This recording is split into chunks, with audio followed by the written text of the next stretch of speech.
Hello guys, this is your friend and we are back with a new fanfic. What if Naruto was lost in the world of Titans? Part 2. And if you enjoy this fanfic then please press the like button and subscribe to my channel for more fanfic like this. And now let's start the fanfic. Sir, it looks like the muscles in his left arm and right leg have been shredded while his remaining appendages seems to have undergone an immense amount of stress. A man wearing white clothing said with a grim expression. I doubt he'll ever be able to walk again. It's a miracle that he's even alive. I see, Pixis said as he stared down at the blonde man before him. Currently in a medical tent just outside the inner wall leading into Trost, the older commander was now looking over the two men that retook Trost. And Eren, his vitals are all stable at the moment. It seems that he's only suffering from exhaustion. Very good, carry on then, Pixis ordered, gaining a nod and a swift departure from the doctor. Sir, Pixis looked over his shoulder and saw a silver-haired soldier standing next to the entrance of the tent. Yes, what is it Rico? Mikasa and Armin want to know of the status of both Eren and Naruto. Rico stated with a salute. Tell them Eren is fine. And Naruto, Eren's fine, Pixis replied firmly. Rico's eyes widened before looking solemnly to the ground. Understood. After his subordinate's departure, the elder commander looked down at the now uncloaked man. He was still in his black clothes but his cloak was hanging on a clothes hanger in the corner of the room. It seems all that power comes at a price. Adjusting the gray backpack on his back, Pixis moved to the side of the bed and sat down on one of the chairs. But to sacrifice this much, thank you. Sir, we're here to transport the two injured to the quarantine area. A soldier said after entering the tent. Sighing, Pixis nodded while moving out of the way for the men to enter into the tent. Fine, let's just get this over with. XXXXX. Hello, a scared young voice stuttered out as the being shakily walked through a blanket of dark clouds. Not a sound could be heard, and not a single shred of light could break through the dense black fog. Please, is there anyone there? Again, there was no reply from the ominous blanket of silence. The air around the small being felt ancient and full of wisdom, but hostile and decayed. Please, anybody, the creature said, its ears falling to the side of its head in anguish. Then, past the darkness of the fog, the creature could hear the faint noise of footsteps. Its ears perked up and it lifted its head at the sudden realization that someone else was there with it, but was the originator of the footsteps friend or foe. The footsteps grew closer, louder even, and the creature's anxiety began to grow with each passing footstep. Who are you? A stop in the footsteps for split second, then they began again. Out of instinct the creature began to run. Stay away. Not knowing which direction it was running, the creature decided the opposite direction of the footsteps was the best option at hand. And so it ran, for what felt like hours upon hours, but the footsteps continued to move towards it at the same leisurely pace as before. Out of energy, the young creature fell to the ground, tired from all the running. Then, the footsteps stopped. The creature looked over its shoulder only see an ominous black mantle standing over it. Don't hurt me, it shouted, trying to create some distance between the two, but it was to no avail. The mantle bent down and reached its hand out towards the creature. Come, let me guide you out of the darkness. The voice was warm and soothing, like the voice of a tender loving father as he spoke to his child. The creature was hesitant at first, but lifted its paw to meet the hand. The black mantle nodded his head before picking up the small animal and holding it in his arms. An audible eep escaped the small creature as the mantled man moved swiftly through the black fog. About 15 minutes later, the little animal could see the faint flicker of light cutting through the fog.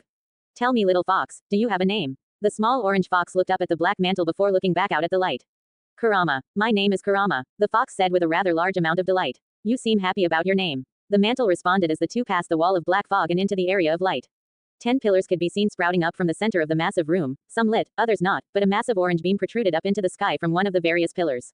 It's not that I'm just happy about my name, mister. Oh, I just remembered my name when you picked me up, Kurama said as he snuggled his snout into the mantled man's chest. You also give off this strange warmth, it's really comfortable. The man smiled softly at the small fox in his arms before stopping in front of the arranged pillars. Where are we? Kurama asked as he stared at the massive orange beam. We are in my mind, and that, the mantled man explained as he pointed towards the orange beam, as you. That's me. Well, part of you. Some of you is here of course. The man said as he scratched the fox behind his ear, earning a content sigh as the fox leaned into the scratch. How long have you been wandering in the fog? I don't know. It feels like forever, but I'm not so sure. Keeping track of time is hard when someone enters the black mist. The man said to himself, but a gentle tug on the mantled man's cloak pulled him from his musings. Mister, what's your name? The mantled man stared down at the little fox from beneath the void of his hood for what seemed like forever. If why you don't want to then. But the fox fell silent as the man brought back his hood to reveal blonde hair and deep blue eyes. Naruto, the man said with a soft smile gracing his features. Naruto Uzumaki. Kurama could only stare at the sight of the man for a good few seconds before his own massive smile graced his features. Nice to meet you, Naruto. I've never met someone by that name before, but let's be good friends. Naruto chuckled lightly at the fox's words. Nice to meet you too, Kurama. I've never known someone by the name of Kurama either. The blonde began scratching behind the fox's ears once again, making Kurama lean into Naruto's fingers while another content sigh escaped his mouth. You're really good at this, you know. Chuckling, Naruto stopped his scalp massage, which gained an audible pout from the young kitsune, and placed the fox onto the ground. The ground is cold, Kurama said as his paws touched the marble floor. Stand between the pillars then. The floors are warmer there. Naruto said as he guided the small fox into the center of the constructs. Once between the pillars, the fox's features brightened somewhat. It is warm. Didn't believe me. Of course I didn't believe you. I've just met you. That's a fair presumption. The fox walked up to the massive pillar at the center and placed his paw against the marble. Can I ask another question? Go ahead. If this is your mind, then why is everything black and covered in fog? Naruto sighed and looked up into the blackened sky where the orange beam had shot into and disappeared shortly after. This fog is a type of defense for my mind. Its purpose is to deter any unwanted guests from finding my most sacred of places and memories. Oh, so it's used as a defense against intruders. Kurama clarified. That's one of its purposes, yes. But if I'm in your mind, then what am I? A welcomed guest. The small fox's features changed from deep thought to bright and cheerful. Thank you. I'm glad that you're so nice. Naruto's normal stoic expression just couldn't stay passive at the sight of the energetic fox. It has been fun meeting you, Kurama, but I must return to the world outside of here. But we just met. You don't have to leave yet. A hand was placed onto his head as the familiar scratching could be felt. That's not going to work this tea time. Is it? The most adorable growl could be heard from the little fox before finally giving in to the pleasure of the scratch. Fine, but promise me you'll come back. It's lonely here, I promise. I'll be back when I get everything settled outside. Good, now hurry and finish what you need to do. Will do, little one. XXXXX. Sir, one of the detainees has awakened. A voice shouted from behind the veil of my eyelids. Opening my eyes, I found a gray overcast welcoming my first sight since the Battle of Trost. I was laying on a cot, but it was shaking softly and the patter of horse hooves against dirt roads came to my ears. Looking off the side of the wagon, I saw the countryside rolling by casually. The lush green fields giving off a feeling of peace and serenity in a way that I haven't felt in a long time. As I watched the country with heavy eyelids, a horse obstructed my view. Looking up at the rider of said horse, I saw the man that commanded the men in retaking the city. How are we feeling this fine morning? Pixis asked from atop the brown horse. He held a very calm expression, one that I have begun to associate with the commander. Relaxed, I responded as I tried to move, but found my movements restricted. Looking down, I saw that my left arm and right leg had been placed into a white cast. These two appendages had been tied down to the side of the cot to reduce any further damage. A soldier wearing a white uniform sat at the back of the wooden wagon, and beyond him I saw at least 10 to 12 other soldiers on horses following the wagon. That's good to hear. I suppose you already know why your arm and leg are strapped down. Laying my head back onto the pillow, I looked back up into the sky. Yeah, I went a little overboard out there. The wear and tear of the Jinten Jutsu had completely destroyed my now wrapped arm and leg while also severely damaging other parts of my body as well. I knew this, but what Pixis and the others didn't know was that they were healing at an extremely fast pace. Maybe a week or two and I should be able to move them again, thanks to Kurama's chakra, of course. If completely shredding your arm and leg means a little, then yes. Pixis replied. Glad to see you still have my backpack. Adjusting the gray backpack, Pixis shrugged his shoulders. It's the least I could do for everything you've sacrificed in retaking Trost. Better my arm and leg than the soldiers they saved. Smiling at my comment, Pixis looked at my arm and leg. You know you may never walk again, right? Yeah, if anything, I could use this false state of disability as a tool for the future. A ruffling to my right attracted my attention to the other being laying in the wagon. Eren could be seen strapped down to the cot by leather straps and iron buckles. I take it we aren't going to a treatment center. Pixis sighed and looked up into the air. He really didn't want to do this, but the upper command was forcing his hand, so he had no sway in what was going to happen. Not exactly. Eren and yourself are going to be put onto military trial. Trial, not for what you've done wrong, but for what to do with the two of you now. I see. I suppose this was unavoidable, but I hope they don't do anything drastic with Eren. He's a good kid. Yeah, I don't really know what will become of Eren. I've heard that both the military police and the survey corps are looking into adding him to their fold. And then there's the question on what to do with you. I looked over to Pixis, who was taking a swig of his flask. What about me? The rumors of what you've done are beginning to circulate throughout the country. An outsider that appeared a few days before the Battle of Trost and proceeded to slaughter hundreds upon hundreds of titans. Soldiers and civilians alike are beginning to call you the Angel of Death. Pixis explained as a large castle appeared in the distance. Am I really scaring them that much? I asked in a rather light tone. Pixis chuckled at my question before shaking his head at my rhetorical question.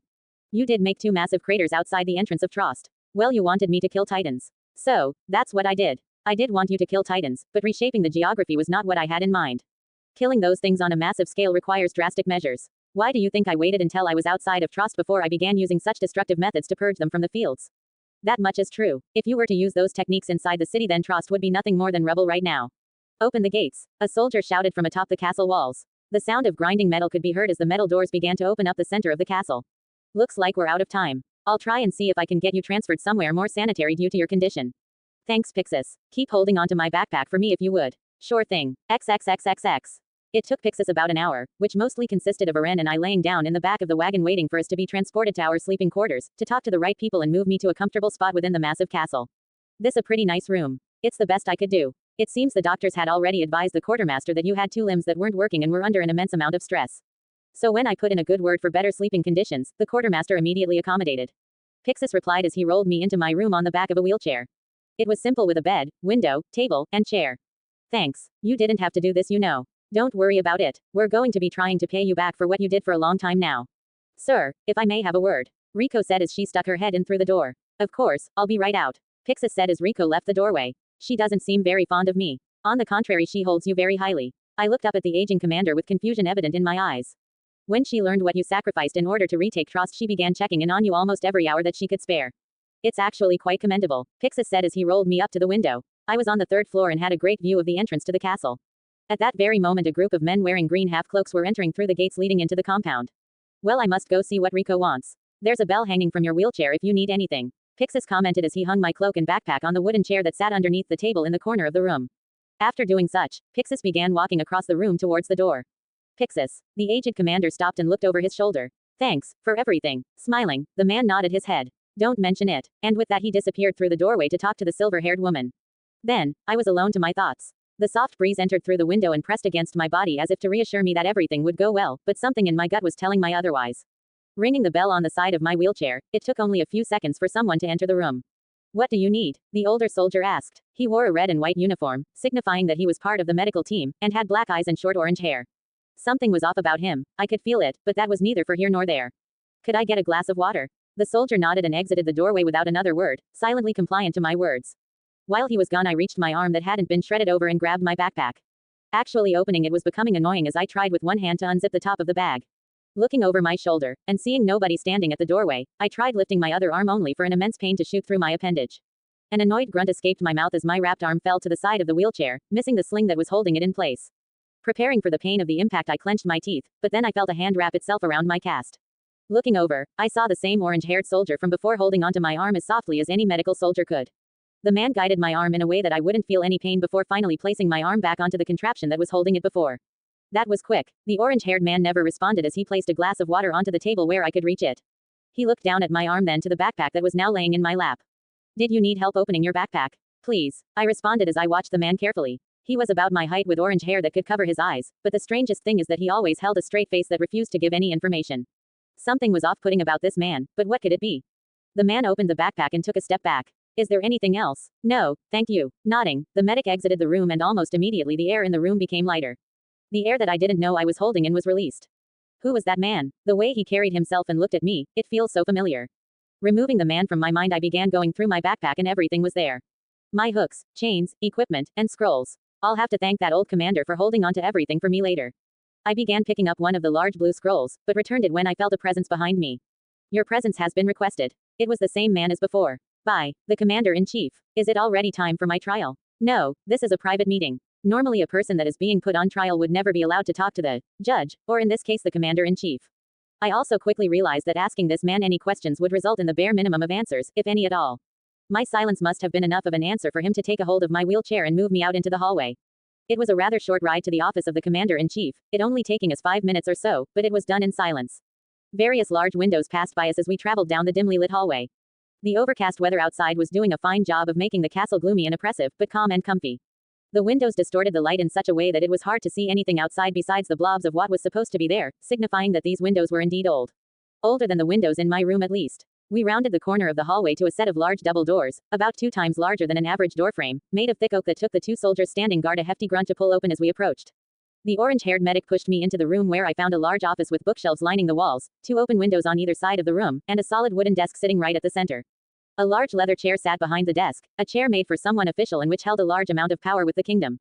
The thud of the double doors behind us shook me from my musings as, at that moment, the chair slowly spun around to reveal an older man with a straight face. His eyes had sunken in and I could immediately tell that not all was as it seemed. So, you're this outsider, or, angel of death, that everyone has been speaking of. The commander-in-chief said. His dull voice and straight face gave off the impression that he was almost bored and neither cared nor saw any reason to fear me. I suppose so, I replied in an equally emotionless tone. Naruto Uzumaki is it? I nodded my head to confirm my own name. Do you know why I asked to talk to you before the trial? No, I wanted to confirm a few things before everyone begins to scream and lose their head. The commander-in-chief opened up a manila folder and placed the packet of paper onto the desk in front of him. My name is Darius Zackley, and, if these reports are true, I wanted to personally thank you for your hard work in the defending and recapturing of trust. Not waiting for a response, Darius went through the papers at a fast pace, meaning that he has already scanned the collected reports multiple times beforehand. So, here it says that you can make multiple clones of himself. Tell me, is this true? Yes. A simple response that both answers his question and doesn't reveal any of my secrets, but Darius doesn't seem to want to delve into my chakra-enhanced abilities. If anything, he's just trying to confirm what happened. To set the facts straight and to gain a clear picture of what was going on. And the two massive craters outside the city of Trost was your doing, I presume. I nodded my head. So you've displayed many different abilities that are often viewed as impossible, like running up the side of walls. He said as he read from a piece of paper on his desk. But it seems that with this great power you have comes an even steeper price. Darius eyed my bandaged arm and leg before sighing and throwing the paper he was holding onto the stack that was on the desk. So, let me ask you this. The doctors say that you may never walk again, but is there an ability of yours that would refute their statement? Can your arm and leg be used once more? Should I tell him? He is the commander-in-chief of all the military forces within the kingdom, but that doesn't mean that I can trust him with information as sensitive as this. I was planning on using my crippled visage as a front to avoid any unnecessary confrontation, but here is Darius, asking me the very question that I'd hope I wouldn't have been asked. Staring back at the man, I found that he was similar to Pixis in more ways than one. Acting on a gut decision, I decided to answer. Yes. The room remained silent as Darius stared at me, his expression never changing as he mulled over the single word that left my mouth. Not much of an answer, but at least it was something to break this accursed tense silence that blanketed the room. Darius then stood and walked around the desk, stopping in front of the heavy piece of furniture and leaning against it. Thank you for answering the questions truthfully. You may return to your room until the time of your trial. I began to move as I realized that the orange-haired man from before had been in the room the entire time. The doors opened and the two of us left the office of the commander-in-chief, Darius Sackley. XXXXX several days later. A knock on my door awoke me from my slumber. I knew who it was before any words even left his mouth. It's time. The door was opened and the orange-haired man entered to help me onto the wheelchair. The medic had helped me with everything that I needed. Food, water, cleaning, everything, and he was stoic through it all. He was a medic and probably went through enough training to prepare himself for doing such things such as caring for someone who currently couldn't do everything themselves. It was frustrating that I had to lean on this man so much, but I found peace in that I was healing slowly. I would be fully healed soon enough. Dressed in the same black clothes as before, we made our way through the winding halls of the castle. Tell me, whose trial will be first? Uren's or mine? You will be presiding over Uren's trial. I was ordered to bring you in quietly and out of sight as the trial takes place. Is this why I'm wearing my cloak? Yes. When we enter the courtroom, please leave your hood on and remain silent until told otherwise.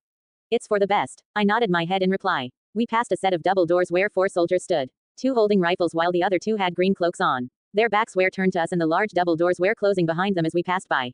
We rounded a corner to a smaller door with a ramp that led to a small balcony of sorts. Quietly we entered the balcony where I was rolled up to a couple of people. 2 men and a woman wearing high-class clothing sat on 3 of the 4 chairs.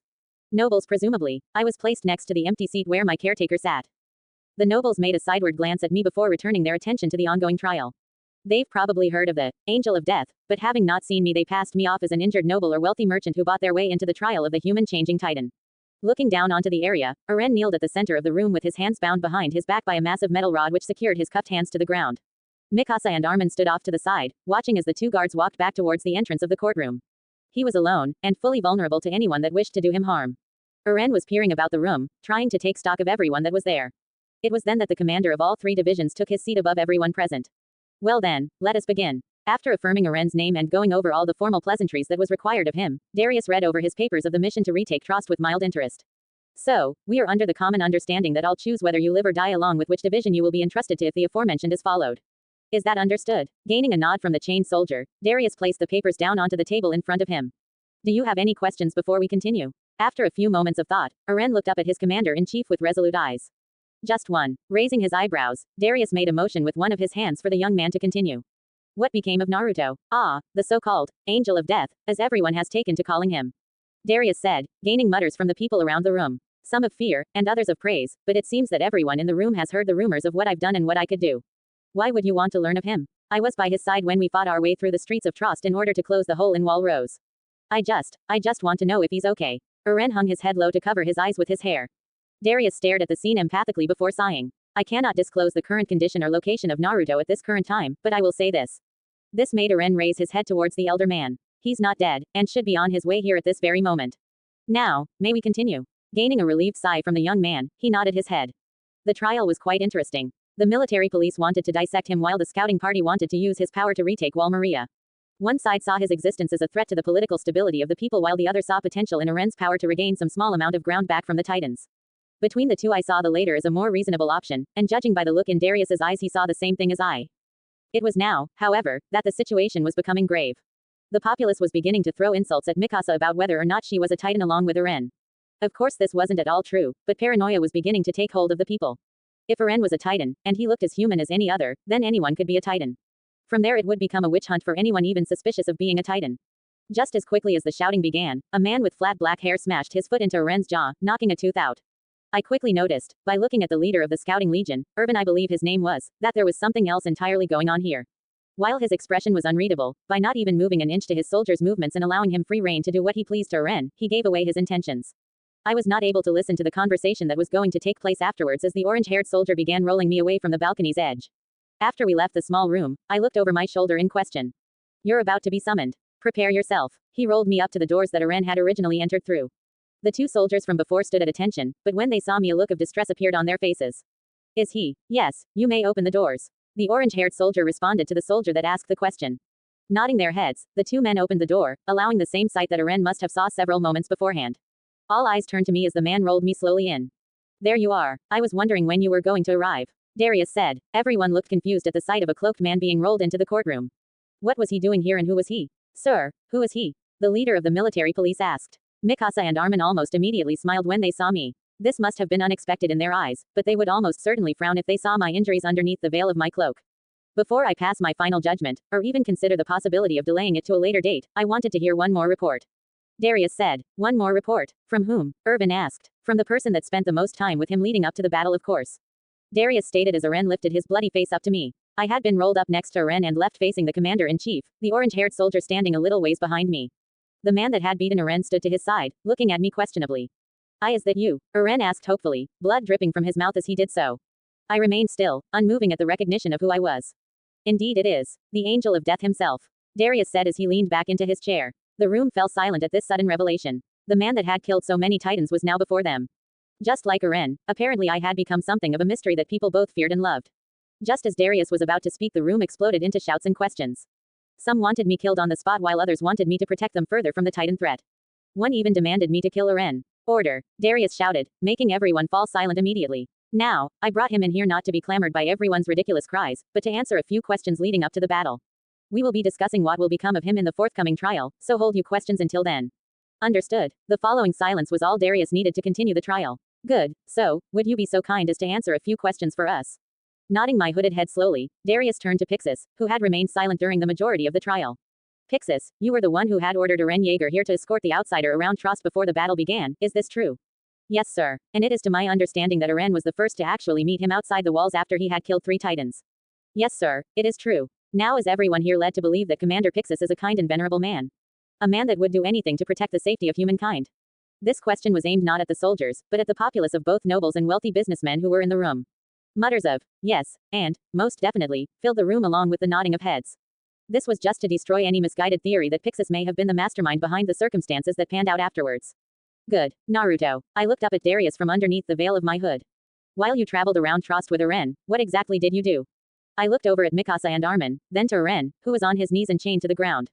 Sightseeing. Sightseeing. I haven't seen another human for a very long time. Getting the chance to walk amongst the populace was nice. I see. I'm also led to believe, through your extensive contact with the Titans, that Eren did not exhibit any signs that he was one. Am I correct? I looked down at Eren and that strange feeling returned. The very same feeling I felt when I looked upon Annie and Reiner. Could this be? No. Darius stared down at me with those piercing eyes before nodding and looking down at his paper. During your final mission to escort Eren in Titan form to the destroyed gate, did he act abnormal in any way? Abnormal. Did he ever intentionally lash out at you after his transformation? He did. Eren attacked me when he first transformed into a Titan, but should I tell him? In front of all these people that wished to do him harm. I looked down at the ground and thought as I recalled my fight with Eren. Personally, I had no idea what was going through his head when that happened, but it was not of his own doing. At least, I don't think it was. No, then my earlier proclamation stands. Eren will join the Scouting Legion until I personally say otherwise. Levi, if you would please return to your position on the sidelines. Darius ordered, gaining a silent nod from the black-haired man. As Levi passed me, he gave me a sideward glance before stopping next to his commander. We will now begin the trial for one Naruto Uzumaki, or the Angel of Death as many of you have coined him. Sir, if I may. The leader of the military police, Nildoc, interjected. Nobody here is prepared for a trial of one Uzumaki Naruto, save for maybe Commander Pixis who has had direct contact with him. The reports on him have not been shared and all we've heard is scattered rumors of what he is capable of. Is that so? Then tell me, Chief Doc, what are these rumors? Darius asked as he leaned onto one of his hands. They say that this man, after being found outside the walls and brought in, killed hundreds of Titans with relative ease during the Battle of Trost several days later. It is even said that he used some sort of magic to aid him in the killing of the Titans, the later was probably just the blabbering of shell-shocked soldiers. Doc stated. Many people seemed extremely curious about the brought in from outside part of Doc's comment. Interesting presumptions, but this trial will be based on facts, not rumors. Darius said as he turned his attention to Pixis. Commander Pixis, can you confirm or deny these accusations? During the battle, Naruto did indeed show signs of abnormal abilities. The bald-headed soldier responded. Almost immediately several people began shouting in fear. The most prominent concern was relating me to being a titan. Eren looked like he was about to speak up at these accusations, but stopped when I placed a calming hand onto his shoulder. And did these abilities show any indications of Naruto being a titan? Darius asked, making everyone quiet down to hear Pixis's answer. No, the abilities displayed had no correlation with him being a titan. How are you sure? How do we know that these strange abilities are a different form of a titan's power? A businessman asked. Trust me when I say that his abilities are completely different from those shown by the young Eren here. Then what are these abilities then? What can he do that could kill so many titans in such a short amount of time? That will remain a secret, for now. Darius interrupted, gaining questionable glances from everyone in the room, save Pixis and myself. It seems that Darius was trying to keep my abilities a secret for as long as possible. What is to be discussed is his motives during the battle itself and when he arrived here. Not the nature of his abilities. Private Jaeger. This made Eren lift his head up in question. When you first approached Naruto outside the walls, did he threaten you, or the men sent to reinforce you, in any way? No, sir. He didn't say anything and allowed himself to be detained quietly. So, during his time with you, did he ever threaten you or another human at any point? No, sir. Not once. After writing something down onto some paper in front of him, he returned his attention to Pixis.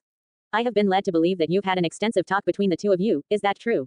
Yes, sir, that is true. And what transpired during that talk? Any back history that may be of importance? While we played several games of chess, this gained a few groans from a few of his soldiers. I learned that he was born outside the walls.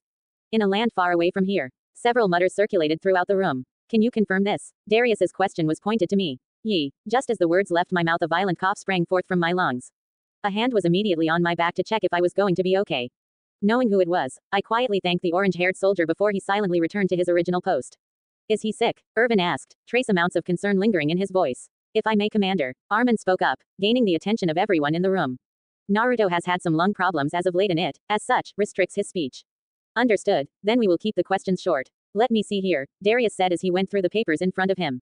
After the gate had been destroyed, and titans began flowing into the city, it says here that you, along with one Karen Pius of the 104th Trainee Division, defended a crucial choke point for civilians to retreat from the city.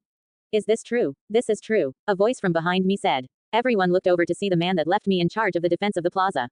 Otto stood tall with a small grin on his face. I can't thank you enough for what you did. We managed to escort those civilians out without even running into a single titan.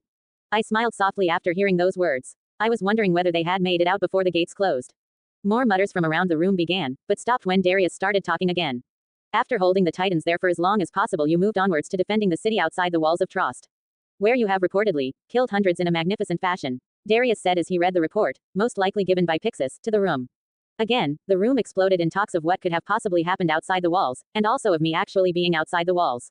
Sir, is there a reason for this? It seems that we are just recounting Mr. Uzumaki's actions since arriving within the kingdom. Doc stated, rather confused as to why their commander-in-chief was doing this. If he had just given them the reports, then he wouldn't have to do this, unless there was something in said reports that he wanted to keep secret. This is true, but it is needed as we have very little information on him. Given this, we must base his intentions on the actions he has taken during this crucial period of time. Doing it here, amongst the people of the courtroom, brings forth the collected thoughts of the people in all divisions of the military, not just one. Darius explained as he fixed his glasses atop the bridge of his nose. Understood, sir. Doc replied obediently. Continuing on, we see Naruto and Eren risking themselves in order to seal the gate of Trost and cut off the flow of titans into the city, and in doing so losing something very important. Darius said as looked down at Naruto. What was lost? Irvin asked. Over the course of the operation, Naruto had pushed his body to its top capacity. In doing so he has destroyed the muscles and tendons within his left arm and right leg, making him unable to use them any longer. Pixis explained, causing another wave of mutters to flow throughout the room.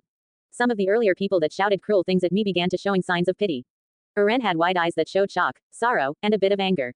He sacrificed this much so the mission could be completed. No, he sacrificed his arm and leg to protect me. Mikasa and Armin mirrored Eren's visage, minus the anger. This leads us to where we are now. We have recounted his actions since arriving in Trost, and also a small amount of his heritage. What will become of the Angel of Death, outsider, or Naruto Uzumaki shall be discussed here.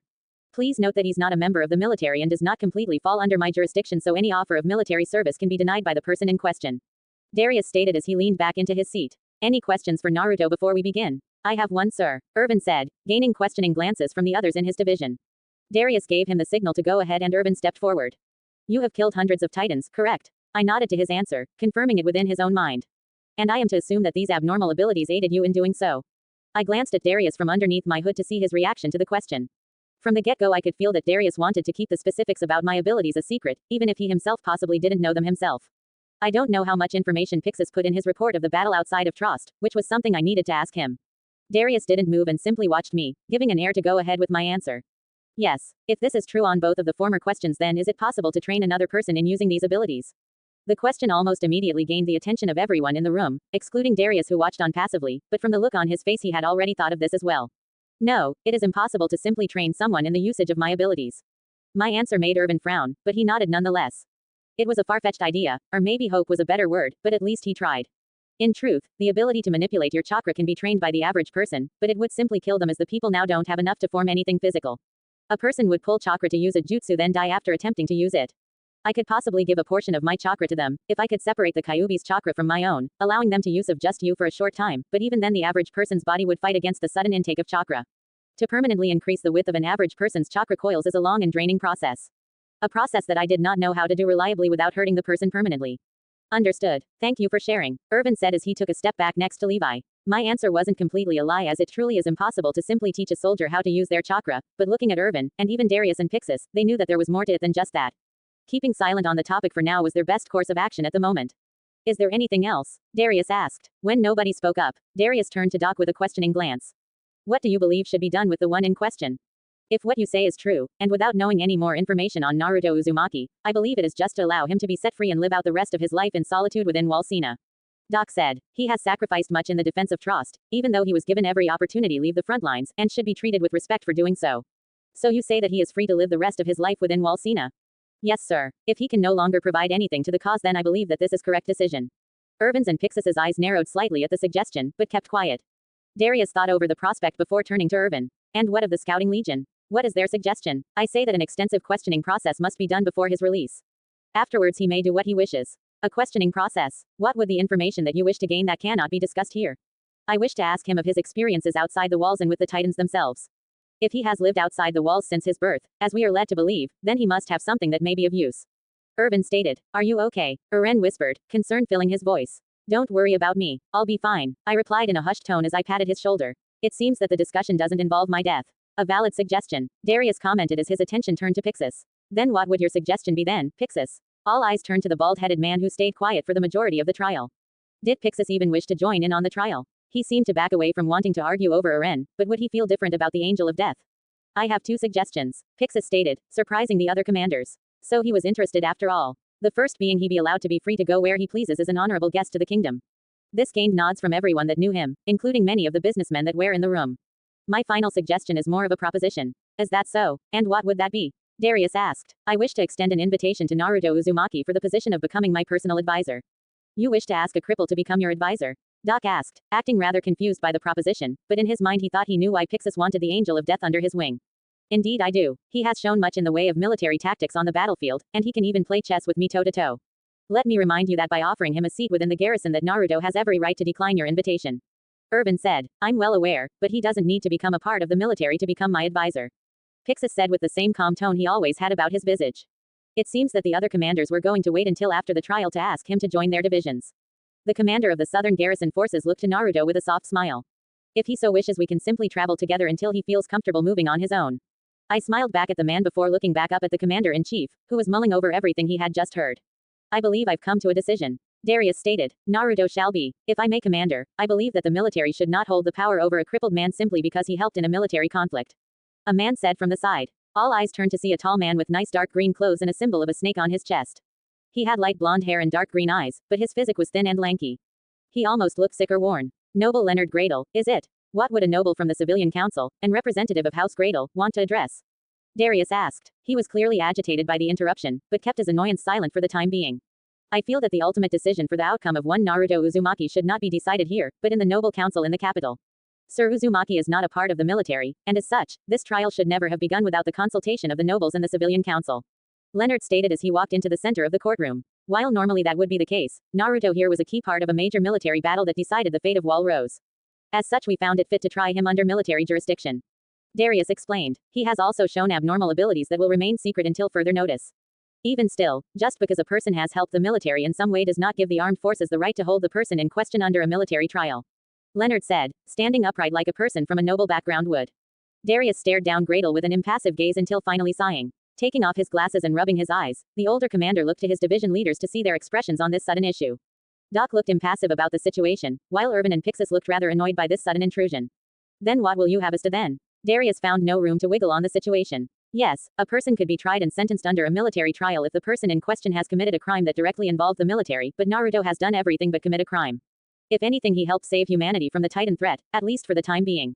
I wish to bring Naruto to the capital where we can give young Uzumaki a proper trial amongst the nobles and businessmen of the kingdom. Gradle stated, gaining mutters of approval from the businessmen and other nobles in the room.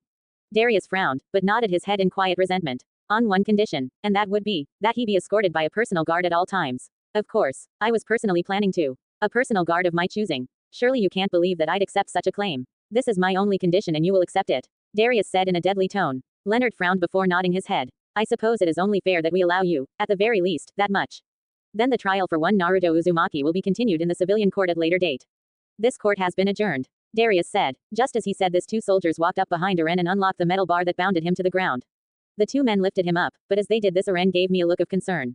The young man had received the best possible outcome from the situation, joining the scouting legion, but my fate was still undetermined. People began filing out of the room after Eren was removed from the center of the courtroom until only a few people were left. Darius, Irvin, Pixis, Doc, the orange-haired soldier, and Leonard. The noble turned to me and extended his hand. Leonard Gradle, a pleasure to make your acquaintance. The noble said as I reached my remaining working hand to meet his. I'm of the noble house Gradle and I would like to personally thank for your service in regards to Trost. His words were empty and hollow, as if he really didn't care what happened to the city.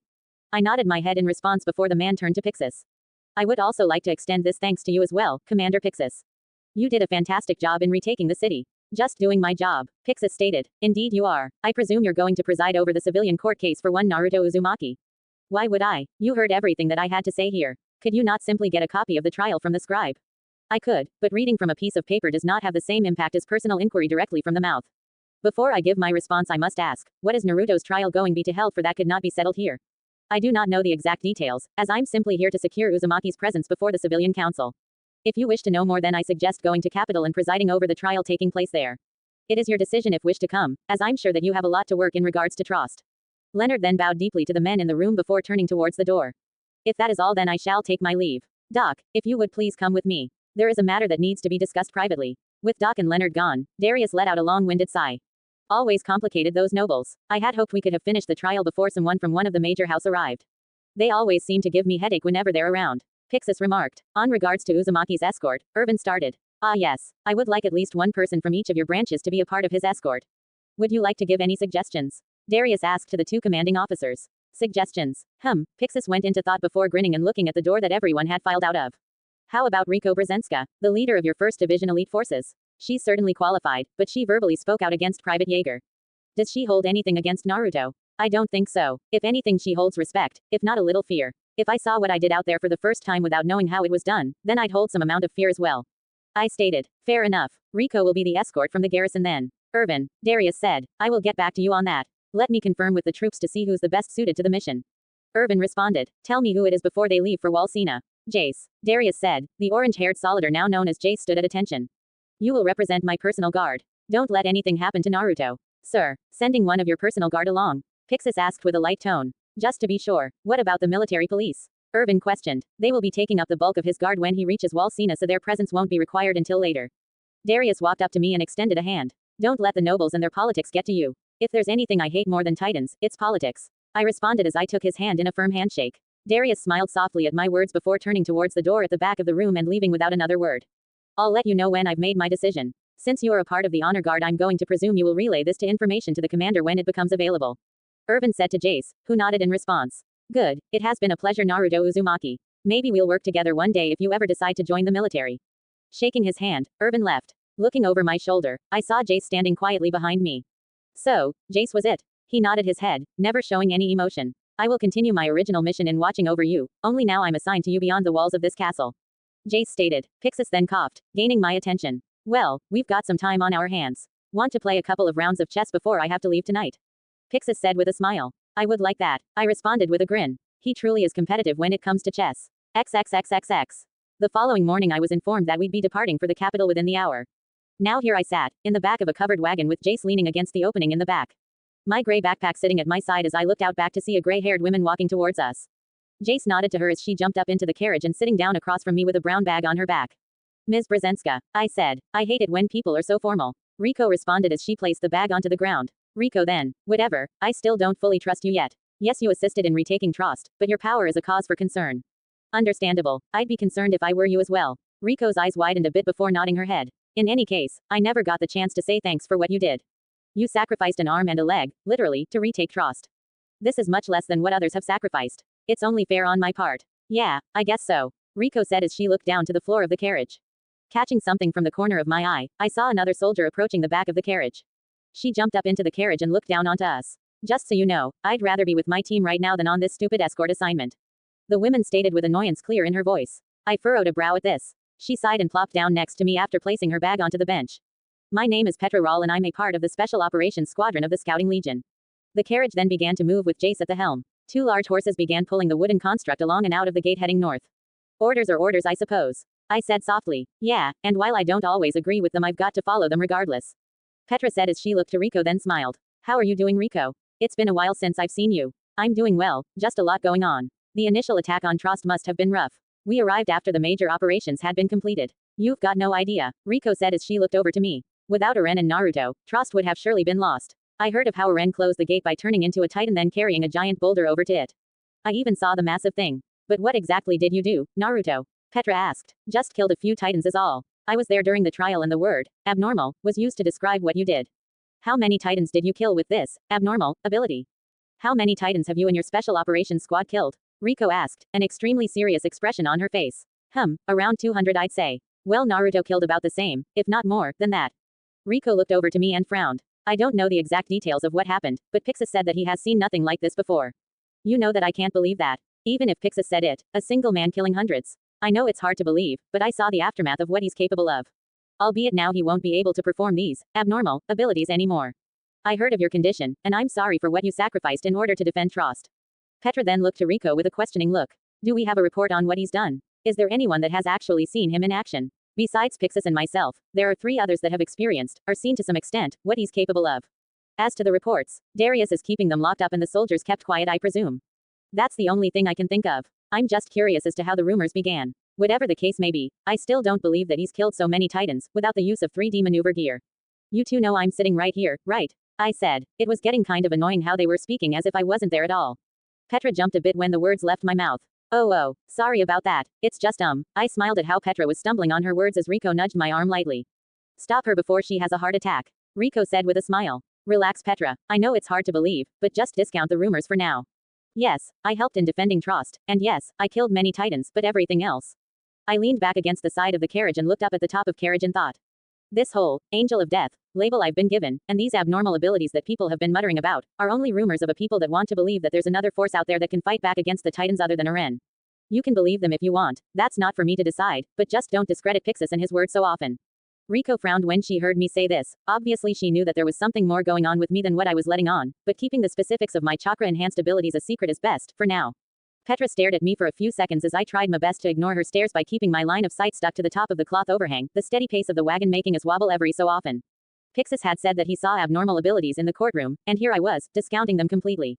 As if I had never used them in the first place. After a few minutes of Petra staring at me, I decided to break the silence. May I ask you a question? I asked, giving Petra a sideward glance. This seemed to break her out of the stare, along with her musings, she was giving me. You're a part of the Survey Corps, correct? Yeah, how often do you go outside the walls? We've been outside the walls over 50 times, and more recently we're going to go on another expedition relatively soon. One that I doubt I'll be there for. Petra looked rather annoyed when she spoke the last few words. I'm sorry that you were pulled away from your squad because of this. Who chose you to escort me anyway? Commander Urban talked it over with Levi, and went over everyone that would suit the mission. Afterwards they picked the best person out of the ones chosen before. Petra began fiddling with her equipment as she spoke, her 3D maneuver gear sitting on the bench next to her. Out of the 3 remaining candidates I was the final choice to go escort some injured man to the capital because people are paranoid that something may happen to him. Her voice grew slightly more intense as she spoke, and now it was all too relevant that she did not want to be here. Quote. I frowned slightly at her words, but I could understand how she feels. Every soldier wished to be with the ones they find most comfortable, and in this case it was the Special Operations Squad. It's not just simple paranoia, Petra. Rico commented. While you may not see it, but the common people see Naruto as either a powerful outsider that will undermine the human race, or a guardian angel that will help defend it. Where do you think the nickname came from? What does that matter? If anything, that should help protect him more. You still don't see it, do you? If both Eren and Naruto hold this much sway over the minds of the population, then organizations, or even nobles, may want to get their hands on them. And if Eren is protected by the Survey Corps, then that leaves Naruto as the only available option. Petra finished with wide eyes. It seems she is just now realizing the full context of her mission to protect me. I knew that this could have possibly happened, but there is little I could do to stop Gretel from enforcing this issue. If Darius couldn't stop it from happening, then what could I do? I know next to nothing of the local politics, but I'm slowly learning based on the small discussions I've had with the people of Trost, Eren, and Pixis. Precisely. Why do you think they didn't just assign trainees to escort him, or why they equipped us with 3D maneuver gear? Rico continued. Because if one of these groups gains control of him, then they would obtain an enormous boost in political power in not only the political arena, but amongst the common people as well. Rico smiled before nodding her head. See, you seem to be getting a grasp on the situation. You have a pretty good grasp on the politics of the kingdom. I commented. It's part of my job to inform Commander Pixis of any political changes that may affect him or the garrison as a whole. As soon as the trials were announced, I began monitoring the political situation to see what was going to happen. Rico stated with a shrug. I'm not surprised that soldiers in the Survey Corps don't know the inner workings of the kingdom's political system, as they spend most of their time concentrating on outside the walls rather than what's inside. Sorry I discounted my mission to escort you, Naruto. I didn't realize that it was so important in the grand scheme of things. Petra said in an apologetic voice. I'll protect you until the end of the trial, even if my life depends on it. You won't have to do that. I don't want anyone dying on my accord, I replied as I ran my hand through my hair with a sigh. I doubt there's going to be anything happening to us, so it should be fine. You probably won't have to give your life to save his, Rico said with a chuckle. Petra's face grew beet red from embarrassment before turning away from us quickly. Shut up, Petra shouted, making Rico laugh at her situation. Smiling, I leaned against the back of the wagon and closed my eyes. These two seem very lively and good-natured, even if they both have their separate, but unique, quirks. XXXXX. Over the course of the day, Rico and Petra made casual conversation while I fell asleep on the wooden bench, using my backpack as a makeshift pillow. Jace stayed at the helm of the wagon. Even when asked by Petra if he needed to take a break, Jace would politely refuse the offer. We had lunch at a tavern in a small village that was nestled into the side of a hill. Nothing crazy happened, only the occasional sideward glance from the villagers and wayward travelers. By now the sun was beginning to fall and the orange tint of the afternoon sky was painting everything in its beautiful radiance. Jace continued to sit at the helm of the wagon, quietly guiding the two brown horses along the path to the capital. Rico was reading a book while Petra stared out the back of the carriage to the south. A warm, gentle breeze pressed against us as I slid down the carriage bench towards the back where Petra was. You said that you would be missing out on the next exhibition outside the walls. Petra nodded her head slowly, as if thinking about the day. She continued to ask me questions about my chakra abilities, but I refused to reveal anything significant. Naruto, you said that you came from outside the walls, right? Nodding my head, Petra turned slightly so she was leaning against the wooden railing, but also facing me. Then can you tell me about the outside world? The world beyond these damned walls? Looking out the back of the wagon, I went into deep thinking about her question. I've traveled everywhere around the world, before and after the Titans had arrived. What did you want to know? Is there anything specific? The ocean. Have you ever seen the ocean? Petra replied instantly, as if she had already put so much thought into the question before it was even asked.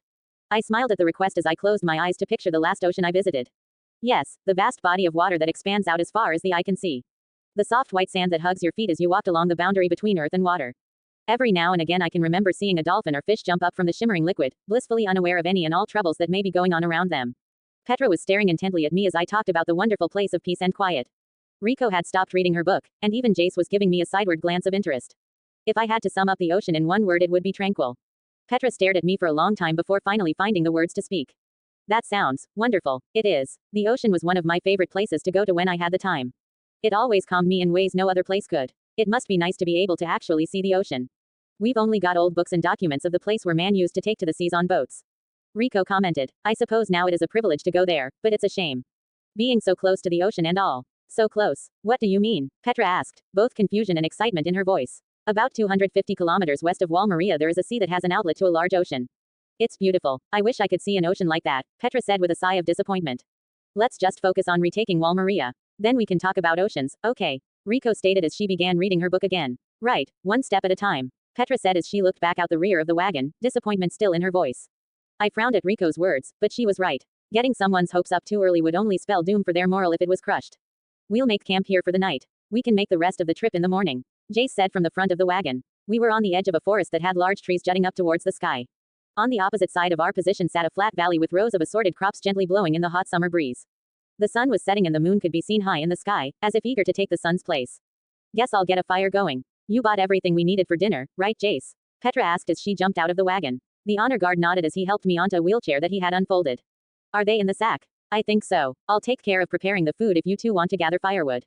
Rico suggested. Sounds good. If you want to get the big pieces, Jace, I'll gather up the tinder and small branches.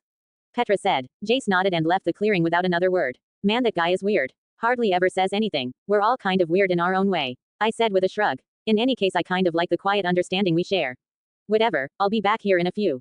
Don't let anything happen to him while we're gone. Petra playfully said before disappearing into the woods. What was that supposed to mean? Rico asked more to herself than anyone else. She seems more of a light-hearted girl than anything else. I said as Rico pulled the bag of food out of the wagon. Who? Petra. She may seem that way, but that woman has a fierce side to her as well that only comes up if her squad is in danger. Rico set out a wooden table from the wagon and began sorting out the food onto said table. Why do you think she offered to give her life for your sake? That was no joke. She meant what she said. Petra must take missions very seriously then. Indeed she does. Now let's see what we have here. It was about an hour later when we were eating a soup made of beans, potatoes, and an assorted vegetables. Rico, this is amazing. Who knew you could cook like this? Petra exclaimed with glee as she went back for thirds. Something I picked up from my mom back in the day. It's really nothing. The silver-haired woman responded with a blush of embarrassment on her face. No really. This is a maze. Petra began, but stopped when Jace swiftly placed his bowl onto the ground and ran into the wagon. Jace. The orange-haired man quickly jumped out of the carriage with his 3D maneuver gear on and swords drawn. Facing the forest, Jace looked prepared for anything. Looks like there is a group of people over there in the forest. I said as I took another bite of my soup. And they don't look friendly. A loud clap could be heard as a man walked into the light of the fire. Impressive. Nothing gets past an honor guard. You had us pinned the minute we began taking positions. A man wearing a dark gray trench coat said. He had brown hair and grayish eyes, but the worst part about him was the shit-eating grin that was plastered on his face. The 3D maneuver gear wrapped around his waist ensured that they were there with hostile intentions. Get your 3D maneuver gear, Petra, Rico. Jace said with a stern, but straight voice. The two women turned and quickly jumped into the carriage. Now, there's no need to fight. Just give us what we want and we'll be on our way. The man said. And what would the Greys want from us? Jace asked as Rico and Petra jumped out of the carriage with their weapons at the ready. Isn't it obvious? We came for him, of course. The man said as 3 more men came into the light of the fire, but through the light reflecting off the moon more men could be seen lurking in the shadows. The man was pointing at me with one of his swords. You know we can't let you take him. I'm sure you've heard of the military trial. Jace responded as Rico and Petra stood at either side of me. Take him. Why would we want to do that? We've been ordered to kill him and anyone that stands in our way. The man said as he pulled out his other sword from its sheath, the other men in the clearing following suit. Now if you'd please step aside so we can get paid. Who'd want to murder a man on the way to a trial? Who paid you guys to do this? Rico asked. Now we can't go and divulge that type of information now, can we, sweet cheeks, but I tell you what. When we kill that blonde-haired freak in the honor guard we can have a little fun, if you know what I mean. The mercenary said with a sly grin, making Rico, along with Petra, tremble. Disgusted piece of trash, Petra muttered, making Rico nod slightly. What did you say, you little bitch? I ought to. The man began to shout it, but a metal cord struck his throat, making blood shoot in every direction. Jace quickly retracted the cord and shook his head. How annoying. Let's just get this over with so I can go to bed. Just as the words left his mouth, the other gray trench-coated men sprang into action, swords drawn and ready to kill. The movement beyond the veil of light began to shift as other men moved to engage when they saw it fit. Rico and Petra dashed towards different targets, engaging them just as quickly as Jace did. Leaving me to continue eating my bowl of soup that sat in my lap. I wasn't too worried about the others, as they were professional soldiers and the best in their respective divisions, but the feeling in my arm was beginning to return. Movement was still painful, but feasible if need be. The constant sound of metal clashing against metal erupted all around me when a gray-coated man dropped to ground by the fire. His swords were by his side as he began walking in my direction. Sorry kid, but it's nothing personal. Got to feed my family somehow. He stopped in front of me and raised his sword above his head. Then I feel sorry for your family then. Oh, and why is that? The man looked confused, but slightly annoyed by my comment. Because their mother is going to become a widow. What did you? Just then a sword was pierced through his chest. The man fell to the ground, dead as dead could be, revealing Jace who had a cut on his left arm. Just in time, I said. You didn't seem too surprised. Guess not. Just then Rico and Petra landed next to Jace, sweat covering their features. These guys are good. There are about 15 of them and we only managed to kill 5. Petra said between heavy breaths. Rico wasn't faring much better as she pressed a button on the hilt of her swords that detached them from its clutches. The metal blades fell to the ground as Rico replaced them with extras found in the 3D maneuver gear. We may need to retreat to the field behind us where we can remove the usage of their 3D maneuver gear. Rico commented. That would also take away our ability to use it as well. Besides, it would be near impossible to move faster with Naruto being in a wheelchair. We have to hold them here, Petra said when a gray-coated woman with a hood landed on the other side of the fire. You 3 don't go down easy, do you? The woman asked as the other 9 grays landed next to her. We aren't about to lose to a bunch of mercenaries, Petra said with a snarl. Whatever, it doesn't really matter that much when you'll all be dead, the woman said with a grin. Petra was about to launch herself towards the female gray when a hand grabbed onto her wrist. The orange-haired woman looked down to see me holding her back. Move to the wagon, all of you. What? Why would we do that? You would be left defenseless. Rico said. Just trust me. No, we aren't going to put you in a position where you could be killed. Petra exclaimed, making several of the Greys laugh. From the sounds of it, the blonde wants to die. You should listen to him if he doesn't want to live anymore. A hooded man shouted, making the other Greys laugh at his jab. If we back off, then they will kill you, and we won't let that happen. Rico said. Petra, you said you wanted to see my chakra abilities, yes? Petra looked down at me with wide eyes. Move to the wagon and be prepared to move. Without another word, Petra slowly moved to the wagon, with Jace and Rico in tow. The silver-haired soldier did not need to be reminded of what my abilities could do, and Jace most likely was told by Darius of what happened at Trost.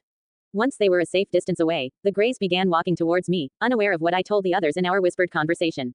So you do want to die. I can understand, being crippled and all, but I certainly wouldn't give up my life just because of that. The female Grey said as she stopped at my feet, the others beginning to surround my position as well. Who said I wanted to die? I then lifted my right arm and began forming seals. What in th? Raiden. Areopagi. Lightning began arcing across my body until building up at my chest. For a split second the Greys stared at the bright light before the lightning flew down over my body and into the ground beneath me. Traveling as fast as lightning could, the bright electricity smashed into the surrounding cloaked mercenaries in 10 separate lightning arcs that ripped up the ground as it traveled towards the Greys, making them convulse to the ground as they were hit. In the blink of an eye, the 10 Greys were on the ground with smoke coming off of their bodies. Everything was quiet as a breeze blew through the valley and into the forest in front of me. You just seem to get weirder and weirder. You know that, Rico said as she began walking over to me. Not scared. Well, of course I am, but I don't feel the same sinister feeling as I did back at Trost. So, I feel a little more comfortable. Jace was next as he walked over to the downed Greys, checking to see if they were alive. That, Rico and I looked over to the wagon to see Petra staring at me with wide eyes. She looked terrified. Come on over here, he's not going to bite you. Rico said playfully. What in the hell are you? Petra asked, not moving from behind the wagon. Just a man, I responded. Bullshit, Petra shouted as she stomped over to me with fury in her eyes. You can't be human. You must be an angel, or a demon, or some mystical creature that takes the form of a human because there is no physical way a human can just conjure up electricity like that and fry 10 people at once. Well, I'm definitely human. There's no doubt about that. I said as I looked at my hand, a tiny arc of lightning jumping inside the palm of my hand. Petra stared at me with eyes that reflected anger, confusion, and fear, but was broken from her trance with an audible sigh. Would you give it a rest, Petra? He won't tell you anything about how he does it, so you're better off not even asking. Rico said. We aren't done with this conversation yet. Petra said as she walked past me and towards Jace, who was still checking the downed Greys for any survivors. Just as Jace moved to the last two bodies, the two that were furthest away, the trench-coated figures jumped to their feet and began running towards the forest. Shit, we got runners. Rico, I'm on it. The three soldiers then gave chase to the two remaining Greys. Rico and Petra after one, and Jace after the other. I leaned back into my wheelchair and looked down at the bowl of soup that was still in my lap. Frowning, I looked back to the fire in front of me. My instincts told me something was off. That everything was not as it seems. An abnormal brush from the bushes on the other side of the fire caught my attention. My eyes immediately traveled to the source of the noise to see a man walking slowly through the forest. His footsteps stopped when he reached the opposite side of the fire pit. He was tall, about 2 meters, and wore a gray cloak with crimson strips down its side. Atop his head sat a gray fedora hat with a crimson red band circling the base. The hat shaded his eyes from view, but his physique was that of a bodybuilder. A black mustache sat atop his tan grinning mouth. The most unique thing about his apparel was his 3D maneuver gear, which did not brandish the normal dual swords, but what looked to be a long rifle which sat strapped to his back. So you must be the Angel of Death. The man asked more to himself than anyone else, which just so happened to only be me at the moment. He looked around me at the dead bodies and shook his head. Sure did a number on these fine folks for being a cripple. He proceeded to grab a bowl and spoon that was on the ground, which was dropped by Jace, and proceeded to wipe out the dirt that may have collected in either. After confirming that neither was dirty, the man approached the still cooking soup. You don't mind, do you? Be my guest. Thank you. I haven't eaten anything in a while, so I'm starving. He poured some of the soup into the bowl and sat down on a log across from me. You know, you certainly surprised me with that little light show of yours. How'd you do it? Some device you got hidden under that cloak of yours that fires electricity all over the place. He took a bite of the soup and his face seemed to brighten. Wow, that is some fine soup right there. That Four Eyes lady sure knows how to fix up some grub. He took another bite and returned to his thought process. But that wouldn't make any sense because then you would have been burnt to a crisp too. He shrugged his shoulders and took a few more bites of the soup. I followed suit, taking a few more bites of my food as well. Not knowing what exactly this man was planning, I decided to just play along and let the man do as he pleases. Man, that was good, the man exclaimed as he finished his soup and stood up. Placing the bowl onto the log at the same time I put the bowl of soup down onto the ground, the Grey brandished his rifle. You know, this 3D maneuver gear was specially made for me. He gently traced a finger down its barrel as memories seemed to flood into his mind. I used to hunt deer and other wildlife when I was growing up. It was my family's way of feeding ourselves, which worked for a long time. I became so accurate with this handmade rifle that I could hit a moving squirrel at 100 yards. Lifting up the rifle, he aimed down its sights into the night sky, as if remembering the multiple times he's done it. I made this rifle with my own 2 hands and I'm extremely proud of what I'm capable of with it. You sound like a talented individual. I wouldn't call myself that. My father was much more talented than I, but that's a story for another time. You know why I'm here, correct? The man then pointed his rifle towards me, taking aim at my chest like every hunter instinct in his body told him to. Your friends have told me multiple times, and not in the kindest of ways. I responded as we both looked at the fallen greys around me. Yes, they were the noisy and most immature ones out of us. Such lack of respect for the hunter and the prey. He then readied his weapon with a soft click. You are incredibly nice for being the angel of death. I'm sorry that it has come to this. We all make our separate choices in life. I hope you find solace in yours. The man frowned as he slowly squeezed the trigger of his weapon.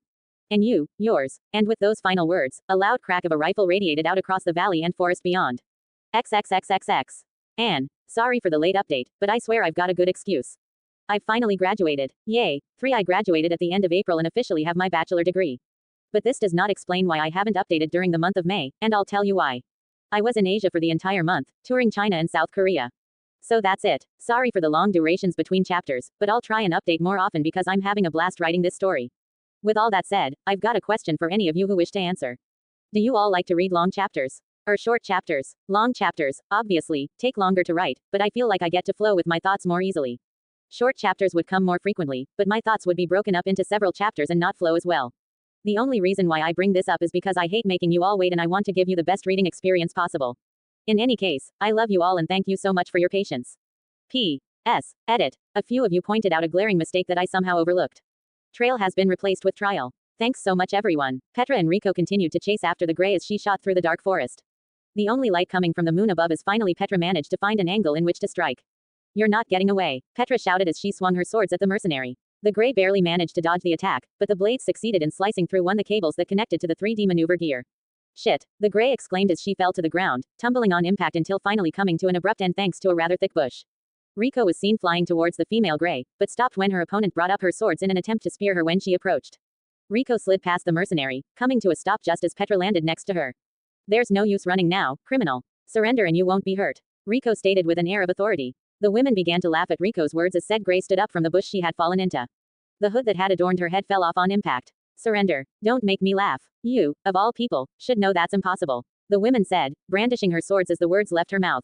Rico frowned at her words, but shook her head nonetheless. And you, of all people, should know that we are forced to ask.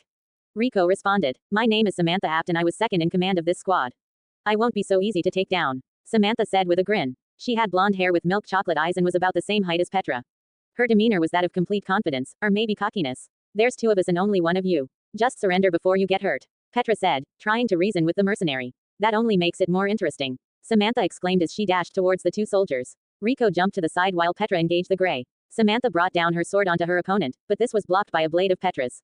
The scout had little time to counter as a knee was smashed into her stomach, making her stumble backwards in an attempt to catch her breath. Samantha renewed her charge, but caught something from the corner of her eye and reacted instinctively by rolling to the side. A cord shot straight over her just as she rolled away. Said cord embedded itself into a nearby tree with Rico flying towards Samantha. The gray fell backwards onto her back, but while falling she had managed to block Rico's flying slash. Sparks lit up the dark forest as the 2 metal blades made contact with one another. Rico slid to a stop and Samantha fell onto her back with an audible thump. Petra dashed towards the gray, but was forced to slow her attack when Samantha tilted her body and fired her remaining cord at her face. The orange-haired soldier ducked underneath the flying cable and sliced it in half, rendering the gray's 3D maneuver gear useless. Grunting, Samantha removed the burden that was her useless 3D maneuver gear and ripped her swords from her old equipment. Just as she did this, Samantha was forced to block a left slice from Rico. After being blocked, the silver-haired woman went for a stabbing motion, but to her surprise the attack was parried, leaving her completely open. You lose 4 eyes, Samantha shouted, but before she could bring her sword in to finish off Rico, the gray saw a glint in the corner of her eye. A searing pain shot into her right shoulder as Samantha backstepped until she was a safe distance away from her enemies. Her right arm was now laying on the ground in front of Rico, who still held an expression on complete surprise. You okay there, Rico? Petra asked in concern as she eyed Samantha. Fine, thanks, Rico responded as they watched the blood spill out of Samantha's open wound. You little bitches. I'll kill you both, Samantha shouted as she gripped onto her wound with her remaining hand. How could you cut off my arm like that? You're going to die if you keep this up. If you let us tend to your wound, then maybe you can make it to a doctor and live, Rico stated, but then a loud crack could be heard from off in the distance. The sound made Samantha smile as she held up her sword towards the soldiers.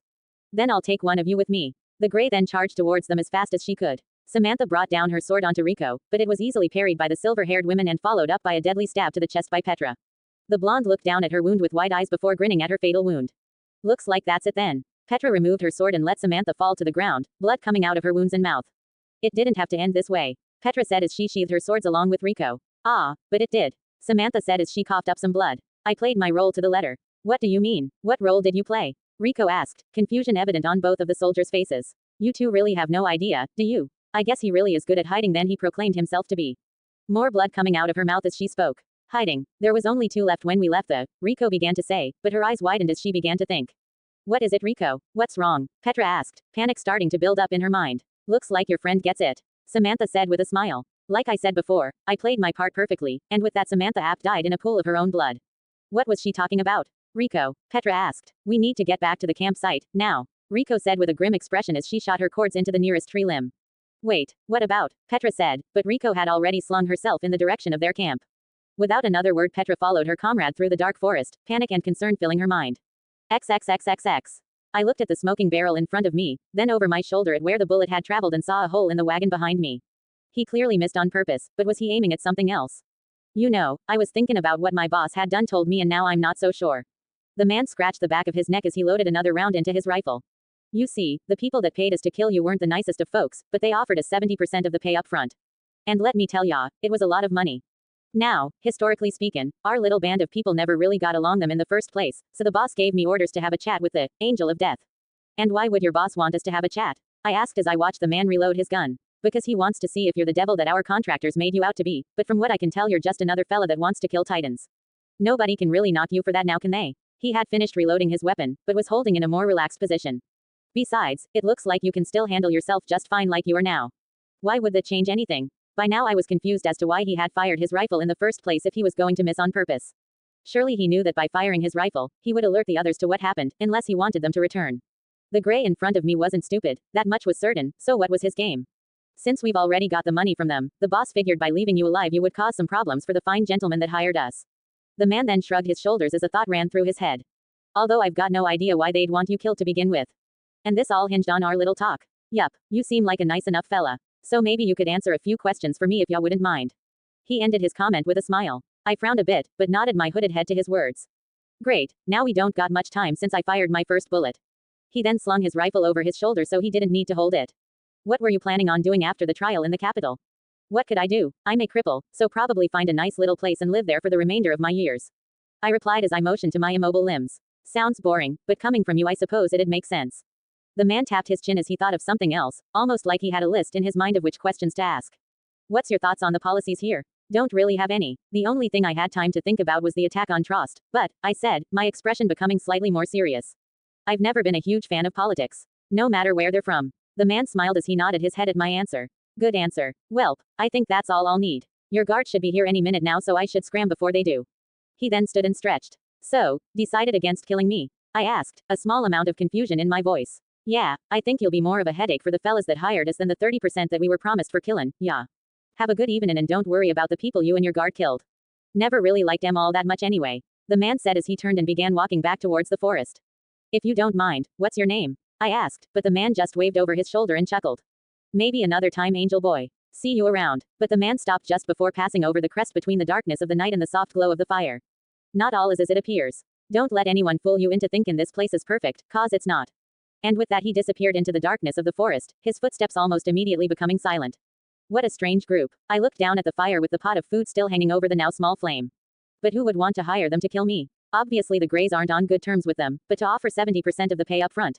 Just as my thoughts began to move towards the strange gunman, a silver-haired soldier burst out of the forest and landed onto the ground next to me. She was sweating and clearly panicking about something. My words were interrupted when Petra landed next to Rico, but she didn't stop there.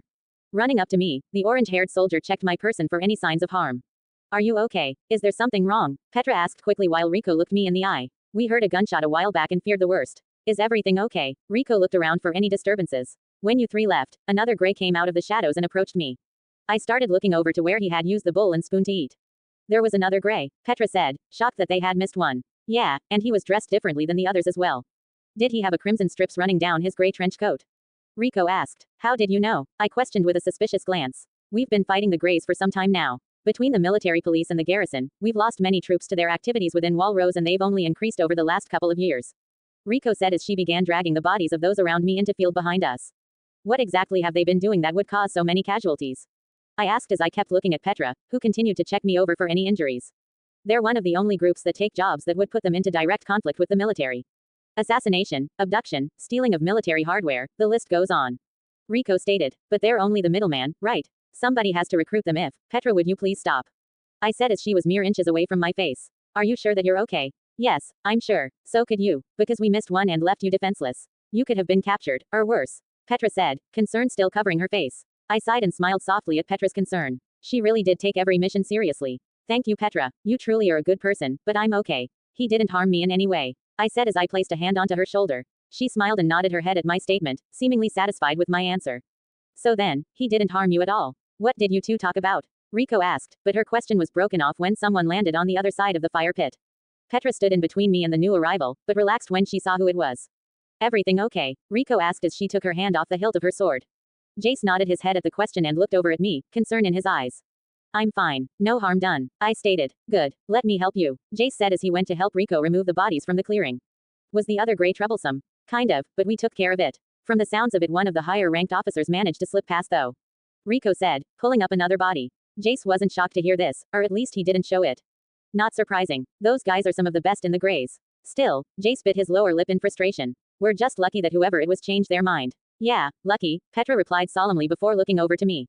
Everything got quiet once again between the four of us. Petra went about rekindling the fire and bring some light back to the campsite while Rico went to check on the pot of food. Jace was setting his own fire to those that had fallen in the battle beforehand. My thoughts continued to spin in my head like an ever-turning wheel. What were these thoughts directed towards? The answer is obvious. This kingdom is not as peaceful as it would seem, as there is a huge split between the nobles, common civilians, and the military. People are scared of the unknown, scared of Eren, of the Titans, and of me. They may praise us for what we helped accomplish back in Trost, but they are terrified of something that may break their quiet balance within the kingdom. Naruto, are you okay? Petra asked, concern written all over her face. I still had my hood covering the upper portion of my face, my eyes lingering on the flames before me. Looking up at Petra, I nodded my head slowly to her question. Yeah, just thinking is all. XXXXX. Sleep didn't go so well that night. Everyone had their own separate things to think about, which kept us up late into the night. In the morning we quietly ate our breakfast of fruit before heading off onto the road again under the thick blanket of gray clouds. The reason for it being so quiet? Petra was the person who normally started the conversations, but she was abnormally silent. I know why. Everyone here knows why. The orange-haired scout was in deep thought about what she saw last night and refuses to talk until she had set her mind straight. Petra may be nice and polite to me on the outside, but the look of fear could be seen in her eyes. Luckily Rico was a little more talkative than normal, and when the morning began to draw to noon, the two of us were making short conversation. It still baffles me how much you've traveled outside the walls. So you've been to the swamps to the south of Wall Maria? Rico asked. I have. It was a good place to slow the Titans' advance for a short time. I would use places like that to catch up on much-needed sleep before leaving. I replied. How much did you see before ending up here? I have a map of the world if you'd like to see it sometime. Why, you do? Like where we are now in comparison to the entire planet? Rico exclaimed. I chuckled softly at Rico's excited behavior. This was one side of her that I thought I'd never see. I do. The world is larger than you think. We're coming up to Wall Sina now. Prepare to go through customs, Jace said from the front of the wagon. Customs? I asked. In order to get into the capital through one of the 4 gates, the military police set up a series of inspections that you have to go through. They're tiresome, but required without the appropriate signatures, Rico explained. And I assume you have these papers. Well, I personally don't, but a certain someone I know that's part of the honor guard certainly should have them, Rico said as she glanced over at Jace's back. He nodded his head in recognition, and held up a small booklet that, at the very least, looked official. Great. Then this shouldn't take any time at all. Halt. What business do you have within the confines of Wall Sina? A man said, making our wagon grind to a halt. I couldn't see the man that was outside, but clearly he was speaking from a seat of authority. We are transporting a VIP to the capital courthouse, Jace responded. Boots against the dirt path could be heard walking on the other side of the canvas cover. Glancing towards the opening in the back, I could see 2 young soldiers peering in. One with curly brown hair and the other with black hair. Their expressions was a mix of overconfidence and smug superiority. Who back here is the VIP? One of the 2 soldiers asked. The 3 of us remained quiet after hearing his question, which clearly made him angry. I said. The young man with brown hair attempted to repeat. It says here that he should be wearing a black cloak and have blonde hair. The man from the front said. Brownie looked to me and pointed his finger. You, take off your hood. Sighing, I lifted the hood from my head and looked back at the boy who ordered it. Said soldier grinned when I silently followed his orders. Is he back there? Yes, sir. He's here. Good. I went to go replace my hood over my head, but stopped when the brown-haired soldier shouted. Did I say you could put your hood back on? Frowning, the black-haired boy shook his head. Leave the poor guy alone. Don't you know who he is? No, and why should I care? He's the angel of death. Show some respect. So he's the so-called angel of death, the brown-haired boy said as he lifted himself up into the wagon. The man who has slain hundreds of titans on the fields outside of Trost. I watched him as he stopped in front of me with a grin that only meant trouble. Adam, stop, the black-haired soldier exclaimed. And why should I? He's just a liar and fraud. The one now known as Adam slammed his boot onto my recovering foot, making me cringe in pain. I could kill him, yes. Kill him as swiftly as I had those 10 grays last night, but then my image would be tarnished right before the council meeting. Your arm and leg still work, don't they? You're just using the lies and rumors surrounding you to get out of service. Adam began grinding his boot into my foot even harder. For a split second the thought of killing him became easy and correct, but this thought was dashed from my mind as a sword was placed at his neck. Looking over I saw that Petra was the owner of said weapon. Her eyes dark and menacing, ready to swiftly take the life of the one in her sights. I would recommend backing away from Naruto, now, Petra said with a dark tone. Riko had also stood up from her seated position, while Jace was looking over his shoulder. And why should I? What do you owe him? Adam asked in an arrogant tone. We have orders to protect him from anyone that may pose as a threat, and right now that's you. Petra stated. Now back away before I make you. Adam thought about retorting, but turned his head away from us. Whatever. Protect the fraud for all I care. He walked out the back of wagon dropped to the ground. Let's go Christian. The black-haired soldier frowned as Adam left around the corner of the wagon. Once he was out of earshot, Christian turned to us with a sad smile adorning his features. Sorry about that, but not all of us in the military police believe you're a fraud. Thank you for what you did in trust, Mr. Angel. Humanity owes you a huge debt. With that the black-haired soldier jogged around the corner of the wagon after his friend. Petra returned her sword to its sheath and sat back down next to Riko. Is that all? Jace asked, a certain edge to his voice after the little spectacle that had just occurred. Go on ahead. Everything seems to be in order. A personal escort will meet up with you once you enter the capital. Christian responded from outside the wagon. Without another word the wagon began moving through the dark tunnel inside Walsina. You could have defended yourself. I looked up and saw Petra staring at me. Compared to those grays, that smug little brat was nothing. Yeah, I could have, but then what? I asked as I wiggled my sore toes within the confines of my boots and nobody would notice. The repercussions for me lashing out at him would have come back to bite me. Petra still looked annoyed, but it was probably directed more towards Adam than towards my answer. You handled the situation well. Good job, Riko said with a nod of approval. This doesn't mean I trust you yet. You're still a freak of nature that can do things that are physically impossible. Petra said, crossing her arms in annoyance. This made Riko chuckle at Petra's childish antics. What? Oh nothing, Riko said while patting her on the shoulder. You're mean, Petra said before standing up and sitting next to me. Petra, please, never change. Riko said with a smile as I placed my hood atop my head. Once we exited the tunnel Petra poked her head out the back of the wagon and looked around. So this is the Hermina district. It's certainly been a while since I've been here. Or anywhere inside of Walsina for that matter. Petra said, being a part of the Survey Corps means you never get the chance to come to the capital at all, right? Riko asked as she removed the book from her duffel bag. That's right, but I never really liked it here anyway. Too many rules and stuck-up snobs for my taste. Petra commented as she sat back down. If earlier was any consultation, Riko mumbled, opening her book and turning to the page she had originally left off on. We're going to eat lunch here before leaving, Jace said from the front, making the silver-haired soldier close it just as soon as she had opened it. Gotcha. Petra, could you get the wheelchair ready? Riko asked as she walked to the front of the wagon and jumped up with Jace. Probably to discuss where we were going to eat. The orange-haired scout opened the back of the wagon before readying the wheelchair on the ground after the wagon had stopped. I only stared at my wrapped and immobile arm sitting in its sling in annoyance. I could feel a searing pain running through every fiber underneath my skin, signifying that my muscles and nerves were repairing themselves, and while I could move these limbs, it would only prove to be even more painful than it was now. I could feel the heated gaze of someone at the back of the wagon and knew who it was. Glancing over, Petra was frowning as she looked at me, a look of pity covering her features. We found a place. Let's get you up and moving, Riko said as she walked into the back of the wagon. Petra climbed into the wagon and with their support, placed me into the wheelchair. This place was much nicer than Trost and the other villages that we had passed through on the way here. The architecture was the same, but the condition was so much better than that of their neighbors. Along with the general quality of life, the people wore clothes of a higher quality and walked around without a care in the world. Petra began pushing my wheelchair while Riko and Jace walked on either side of me. Is that the place? Petra asked as we approached a small cafe built into the corner of a four-way intersection. The wagon was parked within sight of the tables while also being out of the way of any other horse traffic that may be coming by. This is the place. You've got a good eye for places to eat, Jace, Riko commented as we entered the small gated seating area. Petra parked me next to one of the small black tables before taking a seat of her own. How are we doing today? A voice asked as the waiter approached the table, several menus in her arms and a liter of water. We're doing fine, thank you. Can we just get a pot of your house soup and 4 bowls? Riko said, gaining a nod from the waiter, who placed the water onto the table. Coming right, the women began say. Mom, Tommy won't stop poking me, a young black-haired girl exclaimed through the window of restaurant. But Sarah won't give me my toy back, Tommy shouted from within the building. I don't have your stupid toy dummy, Sarah replied, disappearing from the window and back into the building. The mother sighed and shook her head. Sorry about that, my name is Claire if you need me, the light brown-haired woman said. Nice kids. How old? Petra asked. 10 and 8, Sarah being the eldest. Claire responded before walking towards the door leading into the building. I'll get your order in. Just sit tight. Once she was gone Petra and Riko could only chuckle at the situation that Claire was in. Must be hard raising 2 children while working as a waitress. I wonder where the husband is at, Petra asked. Probably in the military, Jace responded. Yeah, probably, Riko voiced. I looked at my empty cup and Jace quickly picked up on my silent message. He poured me a glass of water and then poured the others theirs as well.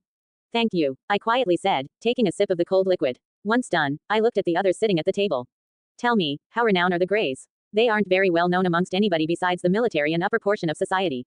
This being the nobility and wealthy businessmen. Rico explained. If you were to ask an average citizen, or even a soldier not attached to a special operations unit, then they would have no clue who you were talking about. The Greys don't tend to brag about their exploits against the nobles and the military.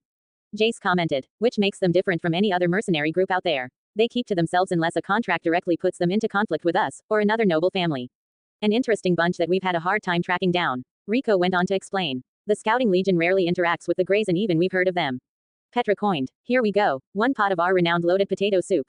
Claire said as Tommy walked out with a small table to place it on. The young boy wore a white short-sleeved shirt and brown shorts. Sarah, honey, could you grab these fine soldiers some bowls, please? Seconds later, the young girl known as Sarah walked out of the building with 4 bowls. She went about handing out the bowls to each of us until she got to me. Sarah looked at my bandaged arm and then to my leg. Are you hurt, mister? Sarah asked. She wore a one-piece white dress that went down to her shins. I am. How come? The curious girl asked. You don't look like a soldier to me. Sarah, leave the poor man alone. Claire ordered, seeing the other soldiers get on edge when the young girl began asking questions. The mother also didn't like the ominous feeling she was getting when she looked at my hooded head. I'm sure he has his reasons. Sarah didn't comply with her mother's wishes as she stared at me with eyes that wanted to know all. Sarah, are you a criminal? The girl asked. Is that the reason these soldiers are here? He is not a criminal. Rico said, a tick mark above her head from how Sarah so casually called me a criminal. He's anything but that. Then why are you being followed around by these soldiers? Sarah asked. I sighed and looked over to the others, who all looked nervous at the situation. Because it's their mission to follow me. I replied. What's the mission? She pushed, but I softly smiled at the question. Lifting my free hand, I moved said towards the girl's head. What are you? The mother went to shout, but stopped when I simply poked the young child's forehead with my middle and index fingers. I don't know what pulled me to do this, I just felt like I should. Like it was the appropriate response to the innocent question at hand. What was that for? Sarah asked. Letting a small smile play upon my lips, I grabbed the bowl in her hand and placed it onto the table. Because I'm not allowed to tell you. It's a secret, I replied, making the girl puff out her cheeks in annoyance. Fine, be that way, Sarah said before walking back into the house, followed by the boy. Sorry about that, but my daughter has an endless curiosity about things that doesn't concern her. The mother said, and don't let her lose that. Just teach her that sometimes that curiosity can become troublesome. I replied, making the woman nod in appreciation and walk back into the store. You handled that well, Rico said as she began pouring the soup into everyone's bowls. At first I thought you were going to shock her, Petra said, taking the full bowl from Rico as she handed it to her. I was planning to, I responded with a flat expression, making the scout nearly drop her bowl. Shaking my head, Rico laughed at her fellow soldier. You actually thought he was serious? Jace asked, taking a bite from his food. No, well, embarrassed, Petra took a bite of her food as well. Kind of. Just because I can do strange things that can hurt others doesn't make me want to hurt people. I said, eating some of the soup as well. Staring at me for a moment, her intense gaze was beginning to bother me. What? Oh, it's nothing, Petra replied with a small smile, but her expression had changed. After she had seen my chakra abilities, Petra had become quiet and distant. Almost as if she had witnessed a secret that she didn't want to know, but now. I took another bite of my food as I watched Petra and Rico converse with one another. Looks like I've put her mind at ease for the moment. The rest of the meal somewhat like this. Rico and Petra talking to one another while Jace and I ate in a comfortable silence.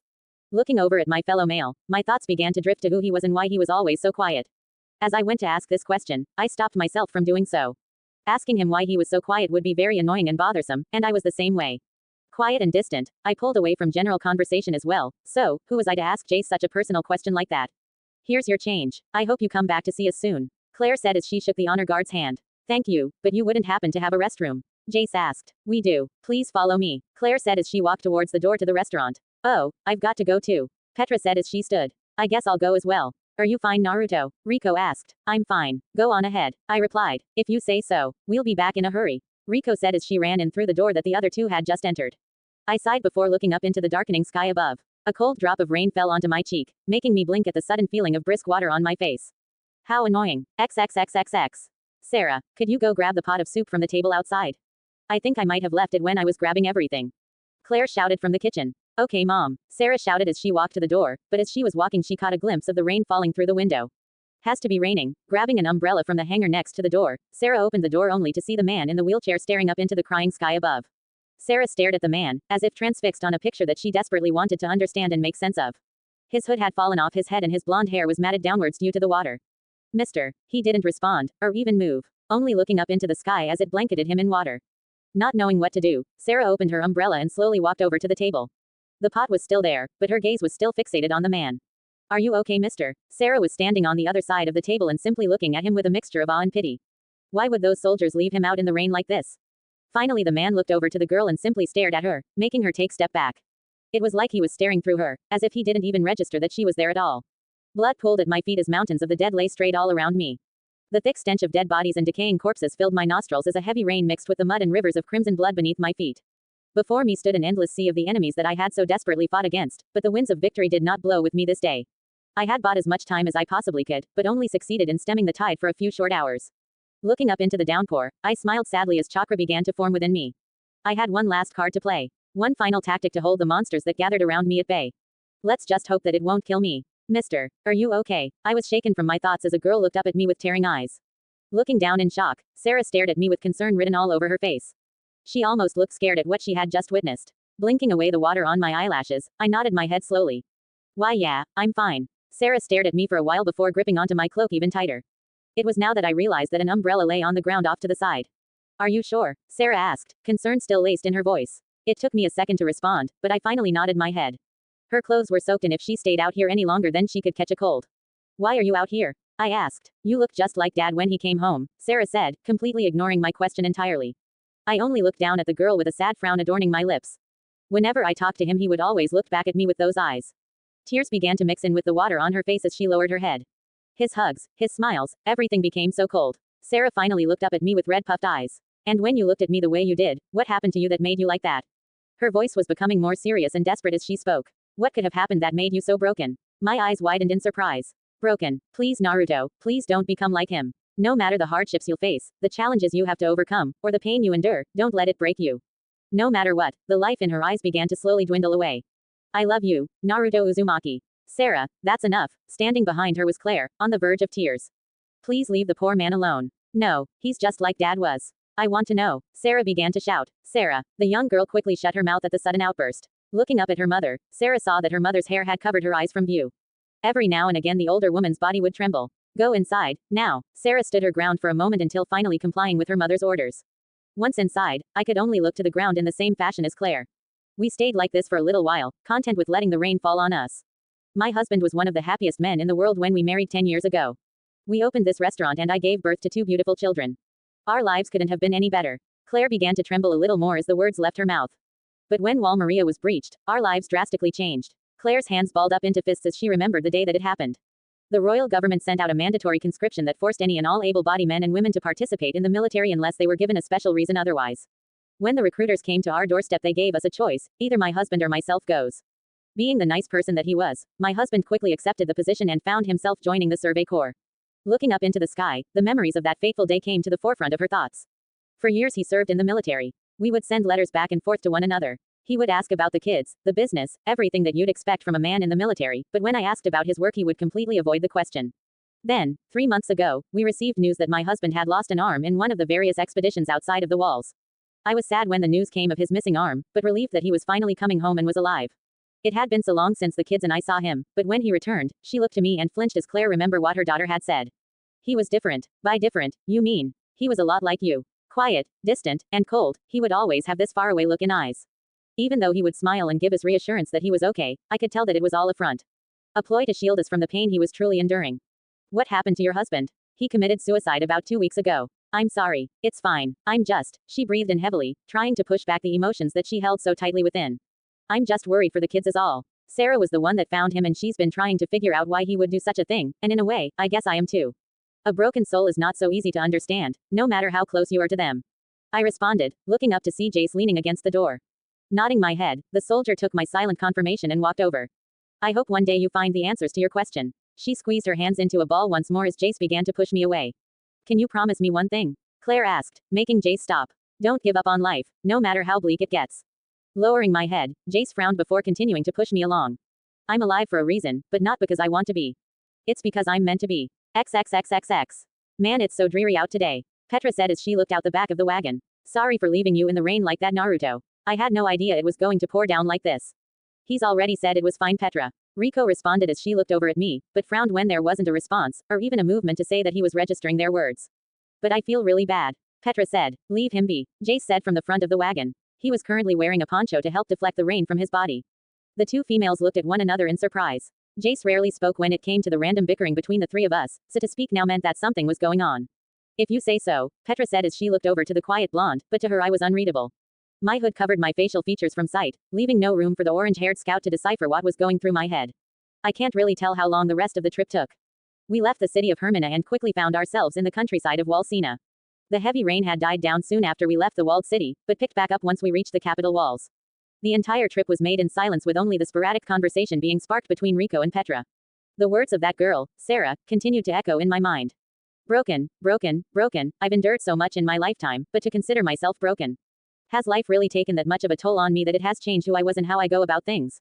People change, even the most steadfast of souls will eventually be worn down by disasters or events that are out of their control. Then a question began to grow in the deep recesses of my mind. Something that I had very rarely asked myself in the past. Who was I before I became so distant and cold? Was I always like this, or was I kind, open, and cheerful? We're coming up to the first checkpoint, Jace said over his shoulder, but I was so lost in thought that I never heard him. With this question now in my head, another question needed to be asked before exploring the concept of who I was in the past. Did it really matter? Maybe I was a person who always had a smile his face, or even a crazed hermit. Who knows? It certainly didn't affect the situation he was in now, so why bother wondering? Still, the thought of being somebody that I wasn't haunted my thoughts even now. Naruto, you there? Glancing up, I saw Riko staring at me with concern in her eyes. Yes, I replied in a flat tone. I nearly recoiled myself at how dead my voice sounded, but at the moment I didn't care. I needed to sort out my thoughts before anything could be accomplished. Frowning at the tone of my voice, Riko pointed to the back of the wagon. Following her finger, I noticed that two older guards wearing wool trench coats to protect them from the rain stood waiting for me to do something. They need to see your face so we can progress through the checkpoint. It took me a second to comply with their request, and while I stared at the two soldiers, their visage began to turn from men full of authority to nervous wrecks. Lifting my hood, the men nodded their heads and disappeared from opening in the wagon. Naruto, what? I didn't want to talk, or converse at the moment, but that didn't excuse my tone of voice. It sounded dangerous, threatening even, and Riko's reaction proved that.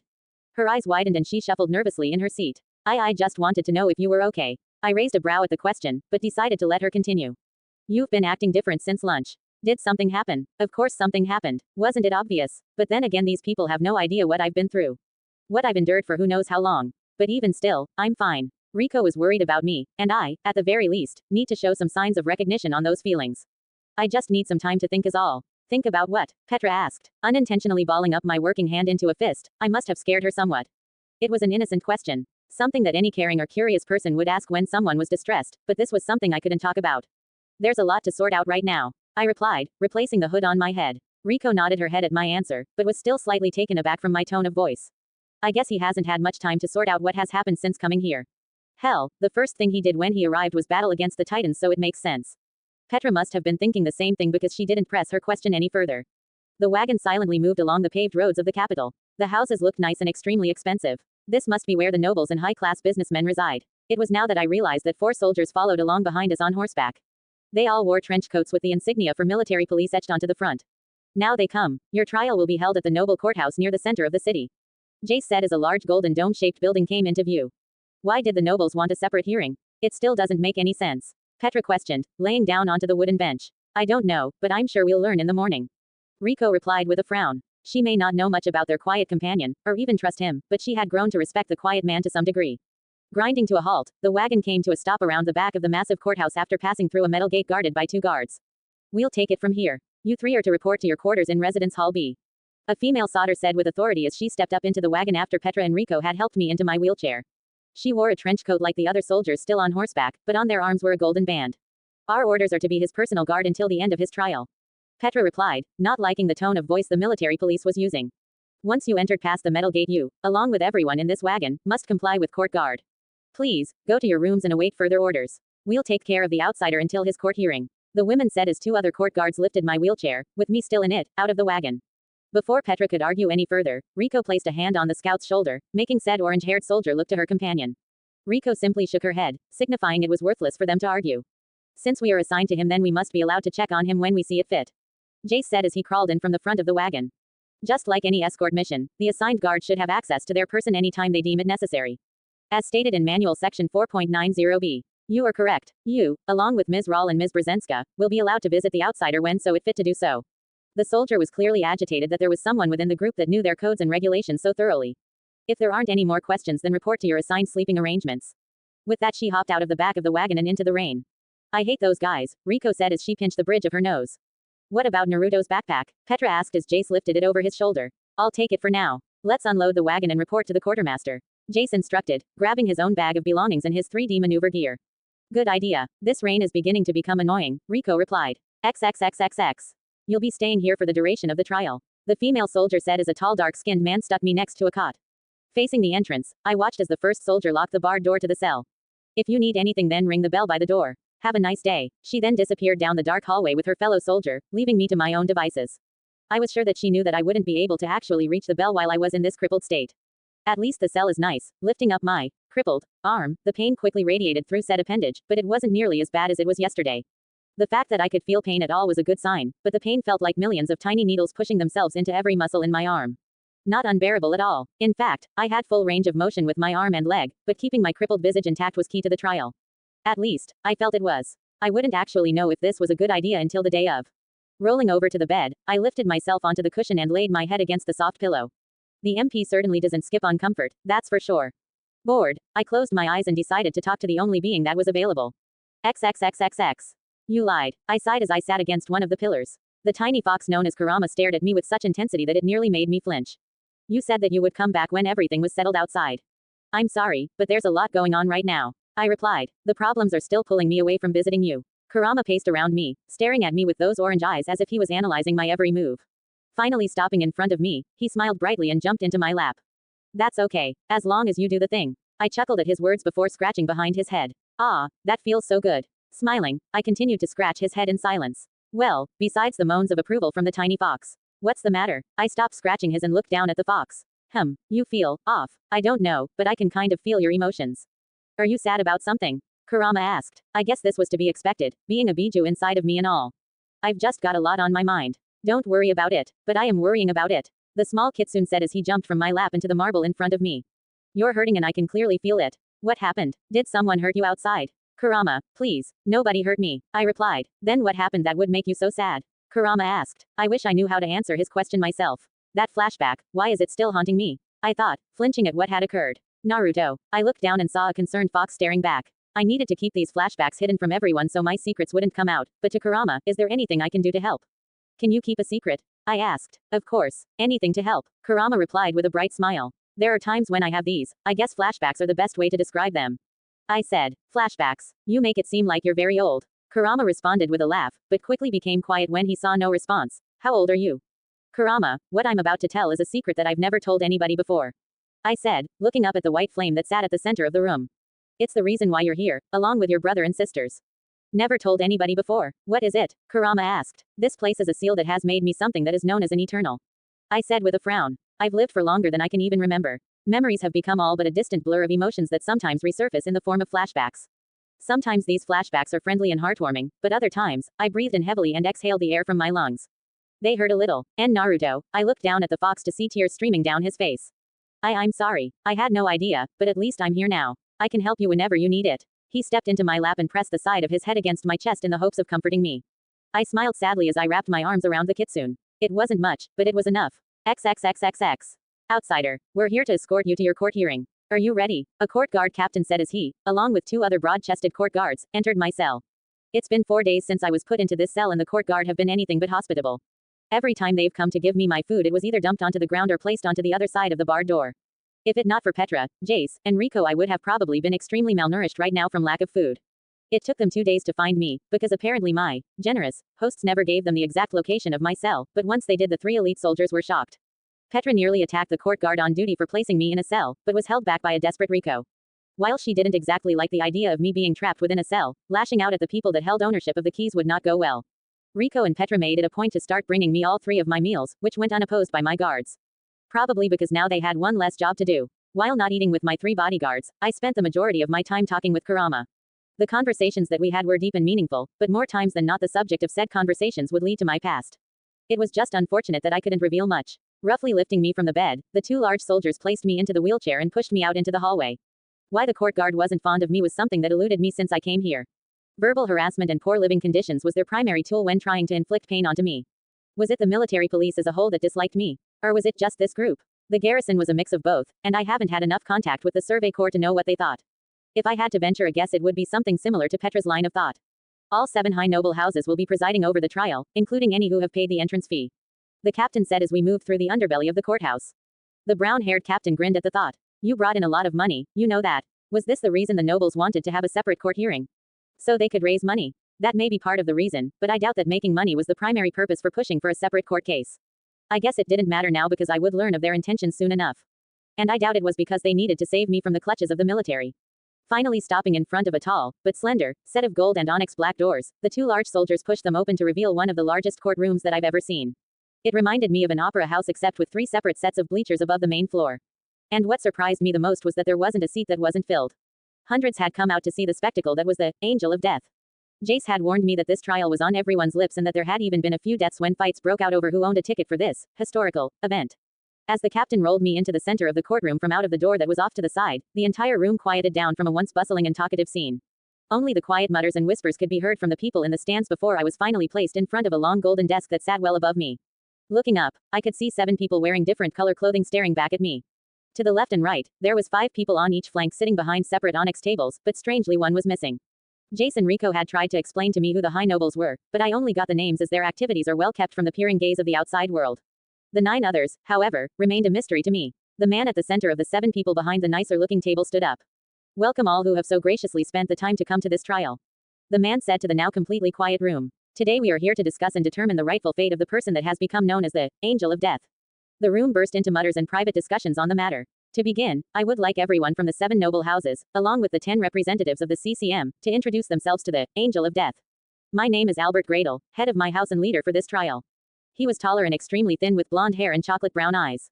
His attire resembled that of Leonard's, green and silver, except with more expensive additions. A snake emblem adorned his shirt just like Leonard. I come from the noble Fink house and my name is Abigail. A larger woman said on the far left of the table. She wore a maroon dress with a white blouse. Brown hair and eyes rounded out her visage along with a sheep symbol etched onto her dress. I'm Ben, head of House Cooper. Pleased to meet the famed Angel of Death. Ben was about my height with beautiful long light brown hair and emerald eyes. He wore a loose purple silk shirt with a horse patch on each of his long sleeves. Ben sat just to the right of Abigail, but he looked clearly annoyed by where he sat. Eric, head of House Pius. A large muscular man said with his arms crossed and leaning back in his chair on the far right of the golden table. He had emerald eyes and short silver hair, but one of his notable features was the scar running down his left eye. The clothes that he wore were all black and dark gray military attire, but much more casual. A wolf badge could be seen on his left shoulder. My eyes lingered on the massive man for a moment before my hooded eyes went to the next person that spoke. Always straight to the point, Master Pius. My name is Evo, head of the Oster family. An older man said with a smile from next to Eric. He had graying hair and mustache, but looked extremely friendly. He wore an orange and gold suit with a monocle that sat atop his right eye. A scorpion badge was sewn onto his front pocket, just below a white handkerchief that stuck out of said pocket. It's in his nature. The brute rarely thinks before acting. Ben said as he brushed his hair to the side, gaining a snort from the muscular man while keeping his eyes closed.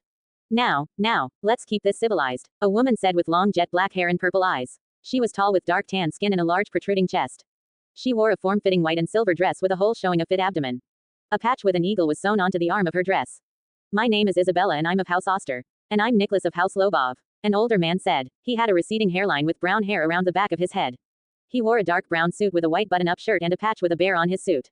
Thank you, my friends. Now, would the CCM please introduce themselves? Albert said, but the 9 people in their chairs all looked at one another in apprehension. Is there an issue? One of the businessmen stood up and cleared his throat. The men and women of the collected company of merchants would like to abstain from giving out our names until we decide on the course of the trial. Albert hummed before nodding his head. If that is what you wish, then so be it. He then turned to the massive crowd that had surprisingly stayed quiet during the duration of the introductions. These men and women must hold immense power within the kingdom to keep such a massive crowd quiet. Now that the pleasantries are out of the way, let us begin. What's the purpose of this trial anyway? To me, it's just a waste of our precious time, Eric said as he looked over to Albert, an annoyed expression adorning his features. If we would not have intervened, then the military would have had their way with him. Isabella said, surely you wouldn't like that now, would you? Eric scowled at the comment, but declined to reply. The purpose of this trial is to decide the fate of the Angel of Death. Albert said, slightly annoyed by Eric's tone of voice. Yes, allowing the military to hold power over a civilian that has done nothing wrong is a crime in and of itself. Those power-hungry heathens should know their place. Abigail noted. Indeed, they were out of line, which is why I sent one of my men to extract him from the situation. Albert said as he opened a folder that was on the desk. I assume that everyone has read the notes from the illegal military trial for the Angel of Death. Good, so your real name is Naruto Uzumaki, correct? The question was directed to me, but it took me a second to realize that they were finally speaking to me and not each other. Yes, several mutters could be heard from the massive crowd behind me as this was the first time they've heard my voice. And I assume that what you said before during said trial is truth. Albert went on to say, gaining a nod from my hooded head.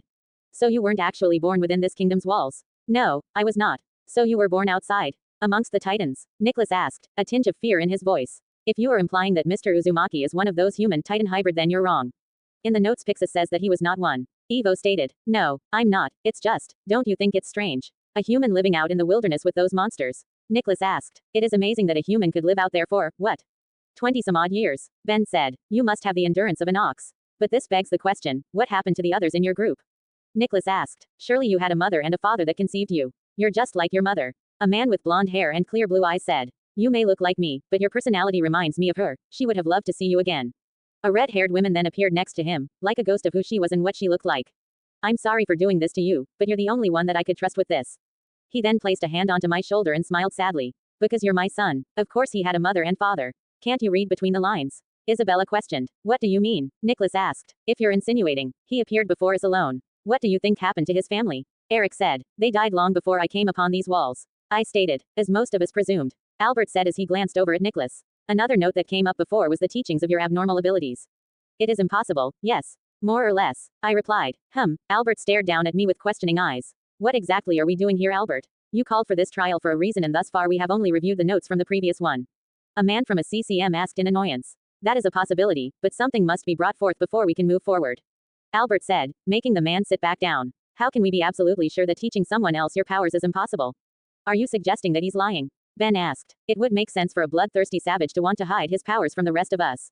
Abigail said with an audible, humph. He's just trying to hold on to any possible power that he may have. I don't believe that he would withhold something this important from us. Evo stated, if he could teach others of his power that could kill so many Titans, then we could easily retake Wall Maria. Are you absolutely sure that your powers cannot be taught to someone else? Isabella asked. Yes, simply teaching someone is not enough. I said, trying not to reveal too much in the process. If a person tried to use my techniques, then they would die immediately. How would someone die so quickly? What could possibly cause them to die? Albert asked. I'm not at liberty to say. I replied. Not at liberty. These are your abilities. Abigail exclaimed. How are you not allowed to talk about them? During the military trial, Commander-in-Chief Darius Zachary said that the specifics of his abilities, along with the battle itself, are not to be discussed until he deems it worthy. Eric noted as he read a piece of paper in front of him before looking over at the larger woman. You'd be wise to heed his commands. We aren't here to press against the military's position on the matter. Albert said, trying to reason with the other noble. I was just bringing up a point that had yet to be explored. Still, watch your tongue. You wouldn't want the military police to arrest you for solicitation, would you? Eric asked, making the blonde noble frown. Albert was trying to, in a sly way, extract the information about my chakra abilities from me, but luckily Eric caught onto his scheme and stopped it before it could progress any further. I wish I could thank him, but this was not the place. Albert sighed and looked to the crowd, who had been obedient throughout the trial. It was clear that things were not going as he had planned them to. Albert was the one that called for this trial in the first place, so it would make sense for him to lead things along, but so far his attempts to progress his plans have been halted. Everyone here has read the notes from the military trial, yes. This gained many nods from the 15 others that surrounded me. Then I would like to gain some of your opinions on what should be done with the young man. I think he should be thrown into a cell and left to rot. Abigail said as she glared daggers down upon me. Why she hated me so much, I didn't have the slightest clue, but it was beginning to become annoying. He's too dangerous to be left to his own devices. A large portion of the crowd exploded into a mixture of cheers and angry shouts. It would seem even here that the people were divided on how they viewed me. Surely you jest. He lost his arm and leg retaking Trost from the Titan invasion. Evo responded, making the people quiet down. If anything, he should reward it for his sacrifice. I would like to agree with Evo. Naruto has sacrificed too much to be condemned to a prison cell for the rest of his life. Eric said. He is dangerous though. Nicholas stated. Where do you stand on the matter, Nicholas? Albert asked. I agree that he's dangerous, but not in the sense that Abigail is referring to. This made the other nobles look at him questionably. The angel of death is not so much dangerous to us physically, but the political climate of the kingdom. So long as he exists, then there will even more instability amongst us than there already is. A valid point, Albert noted before turning to Ben. What do you think? While I admire his endurance and integrity, to be perfectly honest, I don't very much care what is done about him. Putting him chains or setting him free, both options don't concern me. The young man said with a shrug. I see. Isabella, Albert said, turning to the dark-skinned woman. This has to be history in the making, as Ben and I have never seen eye to eye on anything. The beautiful woman said with a grin. I am of the same opinion as the Kufer. The angel of deaths, fate has no relevance to me. So, 2 people wish to be rid of him, 2 people wish to set him free, and 2 people that want to have nothing to do with him. Albert said as he chuckled at the numbers. How unusual. It would appear that we are at an impasse. Nicholas said, looking over at Eric and Evo. Does the CCM have any words to add on the matter? Albert asked. The 9 men and women all looked to one another in question. Surely the collected company of merchants have a voice on the situation. Your comments could very well sway our minds. While your words are kind, noble Albert of House Gradle, we find no need to comment on the situation. A woman said at the end of the table to my right. We hold no actual weight in the decision making as this was changed from a civilian council meeting to a noble council meeting 2 days prior. As such, we have agreed to stay silent on the matter. It was clear to me that the CCM holds some ill will towards the high nobles of society. To be able to change the very context of a trial, and one of this magnitude, must mean the nobles hold much more power than I originally thought.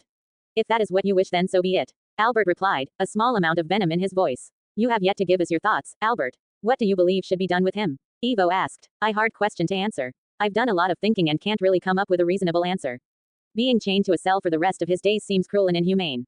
He said as the blonde noble rubbed his chin in thought. But leaving him be will surely cause problems as well. Albert sighed as the situation was beginning to strain his thoughts. I gripped the edge of my wheelchair as everyone stared at the green-clad noble in anticipation. If they think they can lock me in a cell and throw away the key, then these nobles better think twice.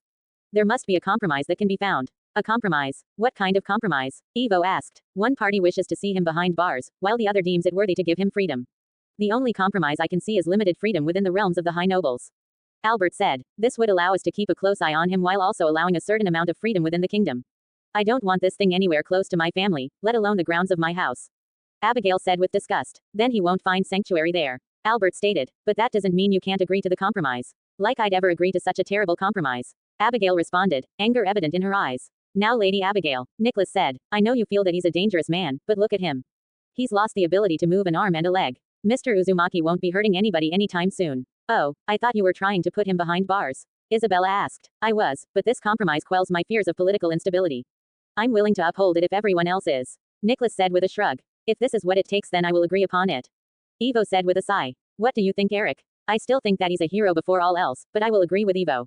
If this is the only way, then so be it. Eric said. Fine. If the others are agreeing to this terrible compromise, then I guess I must as well. Abigail said in defeat. Are you two willing to agree upon it as well? Albert asked, voicing this question to Isabella and Ben, who nodded in response. I see no reason to deny it. Isabella said. Nor do I. Ben also said. Then it's settled. Naruto Uzumaki, Angel of Death, our outsider will live within the realms of the high nobles until further notice. This noble council has been adjourned. Albert exclaimed with a bright smile on his face. The room burst into activity as people looked to talk to me about the decision made by the nobles. Some even tried to run past the court guards to ask me questions, but these people were held back by said soldiers as another set of men pushed me away from the room. The high nobles watched as I was rolled out of the room, each having a different expression on their faces. I growled softly once I was completely out of the room. I knew what this little deal meant for me and I certainly didn't like it. Quiet, outsider. You'll be placed into your cell until the finer details have all been hammered out. So keep quiet. It didn't take them long to put me back into my cell, and lock the door soon afterwards. These nobles, they seem to think that I'm sort of political coin. Something that can be leveraged to gain them an advantage in the political arena because to them I'm just a crippled shell of my former self. Someone that once held immense power and lost it in an instant. Looking up at the door to my cell, I growled even louder than before. To think they'd treat me like this. Like a pet that could be passed around between them as they saw fit. Naruto, Perta exclaimed as she appeared in doorway, but the look of concern was soon replaced by fear. And Naruto. I stared back at her with anger pouring out every one of my pores. My fingernails had elongated and the whiskers on my cheeks had darkened slightly. Luckily my hood covered my eyes so she wasn't able to see the orange globes only found from a demon. Are you okay? Calming myself, the features of my anger began to dissipate from my body. I breathed in heavily and exhaled the air from my lungs even slower. What do you need? I was still angry, but I needed to hold back that anger. Petra was not at fault here, nor was the military, but even still. Petra was still staring at me with those terrified eyes that could only serve to annoy me even further than I already was. If you just came down here to stare at me, then leave. I said, a tint of venom in my voice. I'm not a zoo animal. Now that wasn't very nice. Riko said as she appeared next to Petra, but she looked just as annoyed as I was. We're not the ones that made that awful decision. Sorry Naruto, it's just, Petra began. Forget what you saw Petra, I said, making the orange-haired soldier's eyes widen, and you're right Riko. It's not your fault. We remained silent for a while, as the two females just stood there, thinking of something to say. You know what they're planning, right? Riko finally said. Yeah, I knew exactly what they were planning. What will you do now? Petra asked, shuffling in her feet as she did so. For now there wasn't anything to be done. I would go along with whatever they wanted me to do for the time being. Hopefully I'll be able to learn a thing or two on the people that hired the Greys to kill me. Where's Jace? Petra frowned at me for not answering her question, but what was there to answer? She knew exactly what my response would have been even if I did. He's speaking to the head of the military police about what we are to do now. Riko said as she leaned against the wall outside the door. Our mission, as it stands, has been completed. Which means you can return to your separate units. I said with a sigh. So, that's it, Petra asked to nobody in particular. We're just going to leave. Riko and I frowned, but said nothing. I liked the company of the three soldiers up until now. Petra may be slightly scared of me, but in the end they proved to be entertaining companions. If that's what Commander Doc orders. Rico replied. We are under his command so long as this mission presides within his realm of jurisdiction. Which happens to be anything within Walsina. But he's going to become a puppet of the high nobles. Petra exclaimed. If we leave now then there's nothing that we can do. That's not for us to decide, Petra. If Doc says that we stay by his side then so be it, but if he orders us to return to our regiments then we must follow his orders. Rico responded. And one of us will. Jace said, approaching the two females. So did you talk to Doc? Rico asked. Doc must have been in the crowd during the trial earlier just like themselves. Yes, and one of us have been ordered to stay with him as his personal bodyguard during the duration of his stay with the head families. Jace said, leaning against the wall as he explained. That will be a long assignment for anyone who agrees. Rico said, pinching the bridge of her nose as she thought of the assignment. This mission will only last until the commander-in-chief can make an official decision on the matter. Jace said, why does he want one of us to go along with him?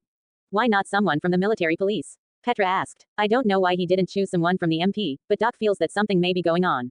Jace replied. Oh, what's that? Rico asked. I'm not sure, but just be careful. Jace said as he looked to the other two soldiers. As for the person that's going to be going with Naruto, I vote for Petra, Rico said, gaining a look of astonishment from the orange-haired girl. What? Petra exclaimed. Think about it, Petra. I've got to head back to Trost and help Pixis with the mess there and I'm sure Jace is busy with his duties as an honor guard. Rico said, gaining a nod from the stoic man. That only leaves you. Besides, the Scouting Legion is currently out on an exhibition outside the wall or soon to be on one. If you left then there wouldn't be anybody there anyways. I'm sorry Petra, but you're the best person for the job right now. Frowning in defeat, Petra looked into the cell at me. The look of fear flashed in her eyes as she gazed DLOTWN upon me. You don't have to, I said, making her jump slightly. If I scare you that much then you can leave. You've done enough. Petra said, stumbling on her words as she thought of what to say. She doesn't really have a choice. Rico said, it's an order from the commander of the military police. Somebody has to do it and Petra is the only one that can. Then leave as soon as we depart the city. I'm not going to force you stay as the high nobles pass me along. I said as I lifted my hood from my head, showing her my blue eyes. Go home, or return to wherever the Scouting Legion will come back to. I don't really care because if what I am truly frightens you then you won't be of any use if you stayed. I was not in the mood to soften the way I spoke, or try and hide the fact that I was annoyed at what she thought of me. I had thought that maybe her fears had been dealt with, but it would appear that it still hangs onto her like an anchor to a ship. Jace and Rico remained silent as they looked over to Petra with anticipation. Petra's eyes were hidden by her orange hair, but it was clear to everyone that she was fighting with something inside her own mind. Petra, Rico began, but she then clenched her hands into fists and slammed them into the barred door. I tilted my head slightly at the act, but kept my stoic expression intact. You think that I'm a coward, don't you? Petra asked in a hushed tone. That I'd fear something as inhuman as you. Her body began to tremble as she processed what to say next. At first I didn't believe the rumors of what you could do, but after that night in the forest, after I saw what you are truly capable of, I began to wonder if you were human at all.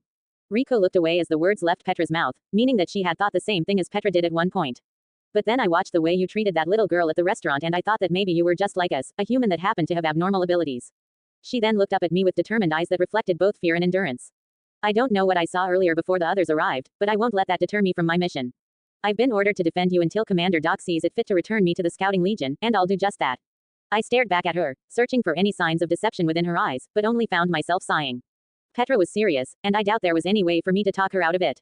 Are you sure? You still fear me, do you not? Of course I do, but who wouldn't have witnessing what we saw? Petra said, regaining some of her light-hearted personality. Just please don't turn out to be a demon or something. I don't think my heart can take it at this point. Chuckling, I shook my head at her wayward thoughts. Then so be it. Looks like we're going to be stuck with one another for a while longer. Looks like it, Petra replied with a smile. XXXXX. Your first host will be House Gradle. A court guard said as Petra rolled me out to the loading area behind the courthouse, my gray backpack sitting on my lap. Albert will be here shortly to escort you to their estate. After he was finished reading the message, the man walked back into the massive building through a metal door. Hopefully they don't forget about us, Petra said as she balanced her 3D maneuver gear and her own pack on her back. Looking up into the clear blue sky, I could only agree silently with the scout, but I knew otherwise.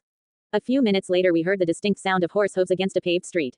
Ah, Master Uzumaki, we meet again, Leonard, I replied as a horse-drawn caravan pulled into the loading area. There was 3 carts in total, with the one in the center being enclosed and much more fancy. The other 2 reminded me of the wagon we used to get here in the first place, but the tarp that covered up the top was dark green. Once the wagon stopped, 12 men wearing dark green uniforms jumped out of the first and third wagons in a defensive formation around the middle carriage. As they did this, the driver of said carriage jumped down to the ground and walked to me. A pleasure to see you again, Leonard said as he extended his hand to me. I accepted it and shook it firmly. His eyes turned to Petra and a look of confusion passed over him. And who might this be? My name is Petra Rahl of the Scouting Legion. Petra replied with a salute, but this only made him frown. And why might a soldier from the Scouting Legion be here? Leonard asked, suspicious of why Petra was with me. They are my orders, Mr. Leonard. Petra replied with an official tone to her voice. Leonard was about to reply when the door to the carriage opened up, revealing the man that had composed of the compromise. Please stop harassing the poor girl, Leonard. Commander Doc has commanded one of the original guards to become his personal escort for a time. Albert said as he poked his head out of the door. Naruto, if you would please. Petra began pushing me towards the carriage when one of the soldiers pointed his sword at Petra. Sorry, but you must ride in one of the other wagons. Leonard will take things from here. As the blonde moved to replace Petra, I raised my hand and stopped him going any further. Petra will ride with me in the carriage. She's my bodyguard and she will stay by my side. I'm sorry, Master Uzumaki, but the head has decreed that no soldier shall step foot inside his carriage. Leonard said, giving me an ugly look. Then I will ride in the wagon with her. I replied, before looking up at the blonde servant. I don't like repeating myself, but Petra is my bodyguard and she will only leave my side when I deem it necessary. Do you understand? Surely you, Leonard went to say. Leonard, Albert said, quieting his servant. This issue is nothing to get upset about. Please, if you'd like to join us, Miss Rawl, then I'd be happy to acquaint you. Thank you, Petra replied with a nod. After helping me into the carriage, she placed her combat equipment into the trunk of the carriage and climbed in next to me. Outside I could see the Gradle soldiers disappear back into their respective wagons through window that was etched into the side of the carriage. Inside said carriage, everything was a mixture of greens and golds with very comfortable seats. After we were all situated, Petra lightly bumped me with her elbow, making me glance over at her from the veil of my hood. She smiled when I did and mouthed a, thank you. I could only return her smile and nod to the orange-haired soldier. Are we all comfortable? Albert asked, gaining nods from us. Good. Leonard, if you would please. As the words left his mouth, the carriage began moving out of the loading area of the courthouse and onto the streets of the capital. So, I suppose the liberty has fallen onto me to explain the specifics of the compromise. Would you like to hear it? I would, I replied. Fantastic. To begin, your stay with each separate family will last for a minimum of 3 months.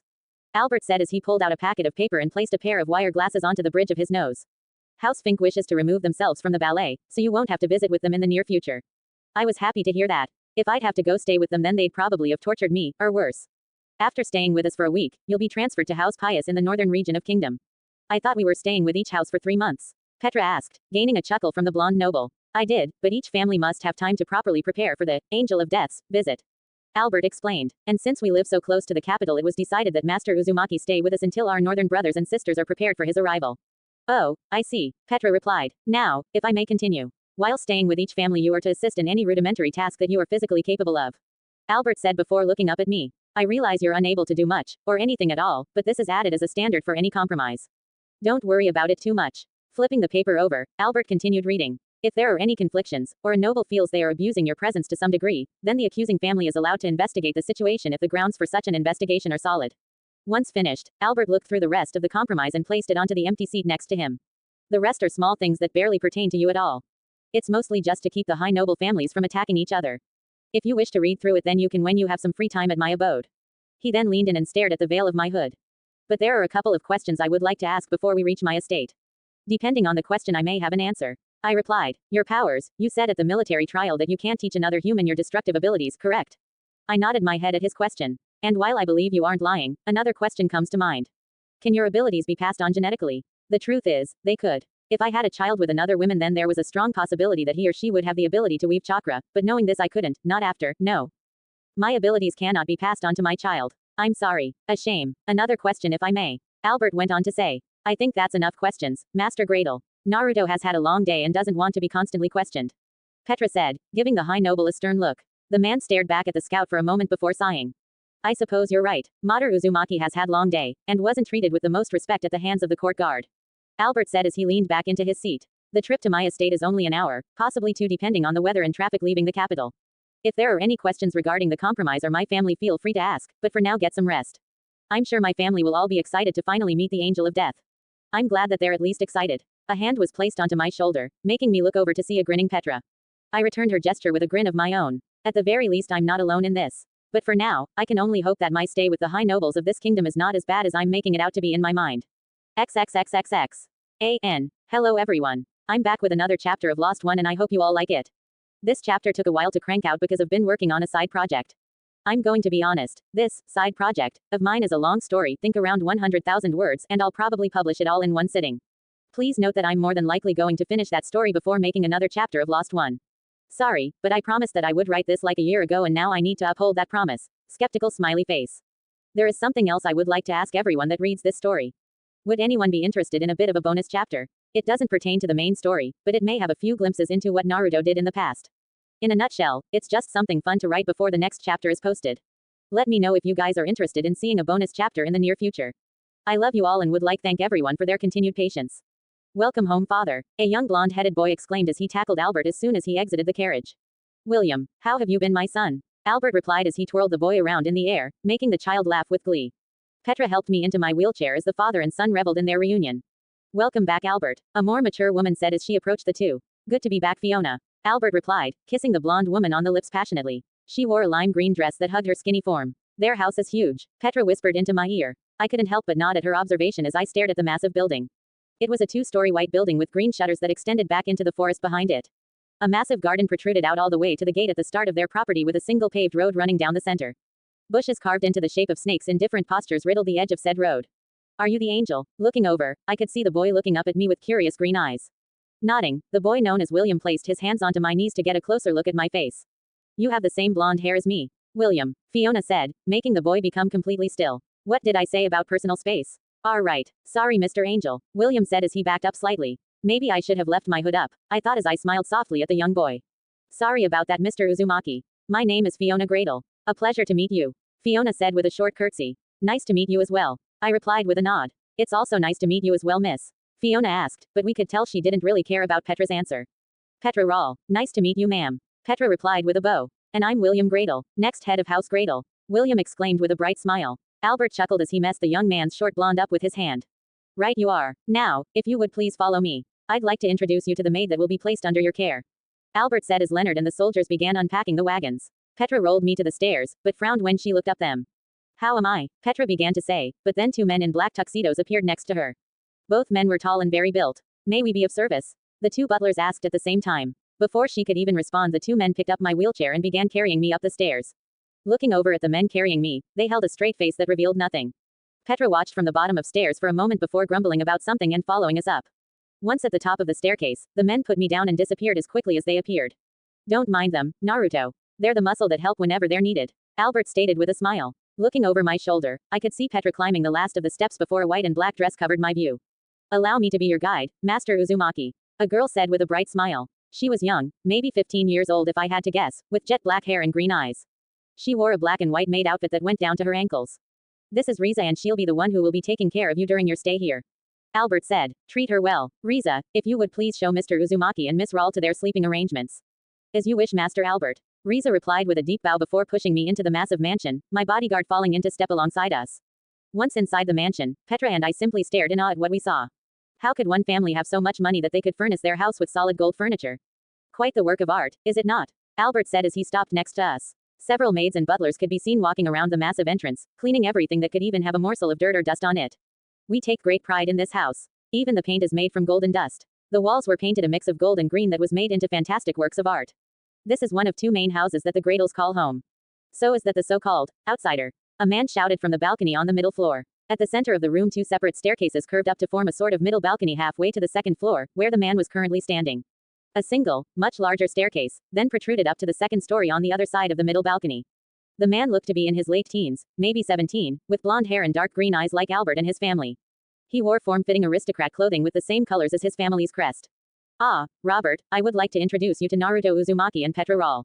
They will be staying with us for a short time, Albert said. This is Robert Gradle, my younger brother's son. So it is the outsider, Robert said with a sly grin. Heard those commoners cost you an arm and a leg to save them. Too bad considering how powerful those military meatheads made you out to be, the young man said as he walked down the stairs until he was standing in front of me. Come now, young Robert, he was only doing what he thought was right, Albert said, making the young man audibly humph at the notion. If you say so, but uncle, you didn't tell me the angel of death had such beautiful hair, Robert said as he gently grabbed a loose strand of my hair and twirled it around his finger. My eye visibly twitched at the action as I had to restrain myself from doing anything I may have regretted. Petra frowned deeply at the action, but was in a similar position as myself. Any wrong move and there would be hell to pay. He does have marvelous hair, doesn't he? Fiona said in admiration. Although he could go for a bath, Robert said as he released my hair and backed away before extending his hand towards me. I shook his hand, but held an even face while doing so. In any case, it's a pleasure to meet you, Naruto. If you need anything at all, please do not hesitate to ask. And with that the man walked away, down a massive hallway to the left. If I may ask, how many family members live here? Petra asked as another group of people could be seen in the hallway that Robert had walked down. They were wearing clothing similar to Robert's as well. Including my wife, son, 2 daughters, and myself, there are a total of 27 pure-blooded Gradles that live within these walls. If you wish to include the house staff and soldiers stationed here, then around 100 people stay here on this campus, Albert explained. But please save the questions for dinner, if you would. We'll have plenty of time to answer them then. Riza, if you would. As you wish, Master Albert. Riza said before pushing me down the hallway that sat opposite of the corridor that Robert exited. As we moved through the hallway, several portraits of important Gradles lined the walls in between the windows. All of which wore royal garments and had blonde hair with green eyes. So, Riza, how long have been here with the Gradle family? Petra asked, clearly not liking the silence. My entire life. I was born into the family by my father, who is of pure blood descent. My mother was not of the Gradle family, but was accepted into the house if she would be willing to become part of the branch family. Riza explained, a sad smile playing upon her lips. Are you an only child? Petra asked as we rounded the corner and continued down the hallway, the windows still to our right. This hallway, however, was much longer than the last one. The house must be rectangular shaped. Riza nodded her head, confirming Petra's question. My mother currently lives in the capital's branch house, while I was chosen to work here. The way she spoke of the branch family was that of disdain and sorrow. There was clearly something more going on here than a simple split between the pure-blooded main house and branch house. This is where you'll be staying during your time here, Miss Rawl. We had stopped in front of a single door made of dark oak about halfway down the hallway. Petra walked towards the door and placed a hand onto the handle of the doorway. I will return when I've shown Master Uzumaki to his quarters. Please, become acquainted with your room until then. Petra stiffened somewhat and looked over her shoulder at us. How about I just set my stuff down and I come with you? This made Riza raise a brow in question at this, but shook her head. That won't be necessary, Miss Rawl. Please leave Master Uzumaki to me. Riza smiled at the scout, who simply stared back with the same passive face as before. As she went to speak, I picked up my working hand and waved her off. It's fine, Petra. I doubt they'll lock me in a cell like the court guard did. Right, Riza? I asked, glancing over my shoulder at the young maid. She smiled and shook her head. See, we'll meet up later, okay. They better not make me search for you this time around, or, Petra mumbled as she opened the door to her room and walked inside. I chuckled along with Riza as she began pushing me in the same direction as we've been going.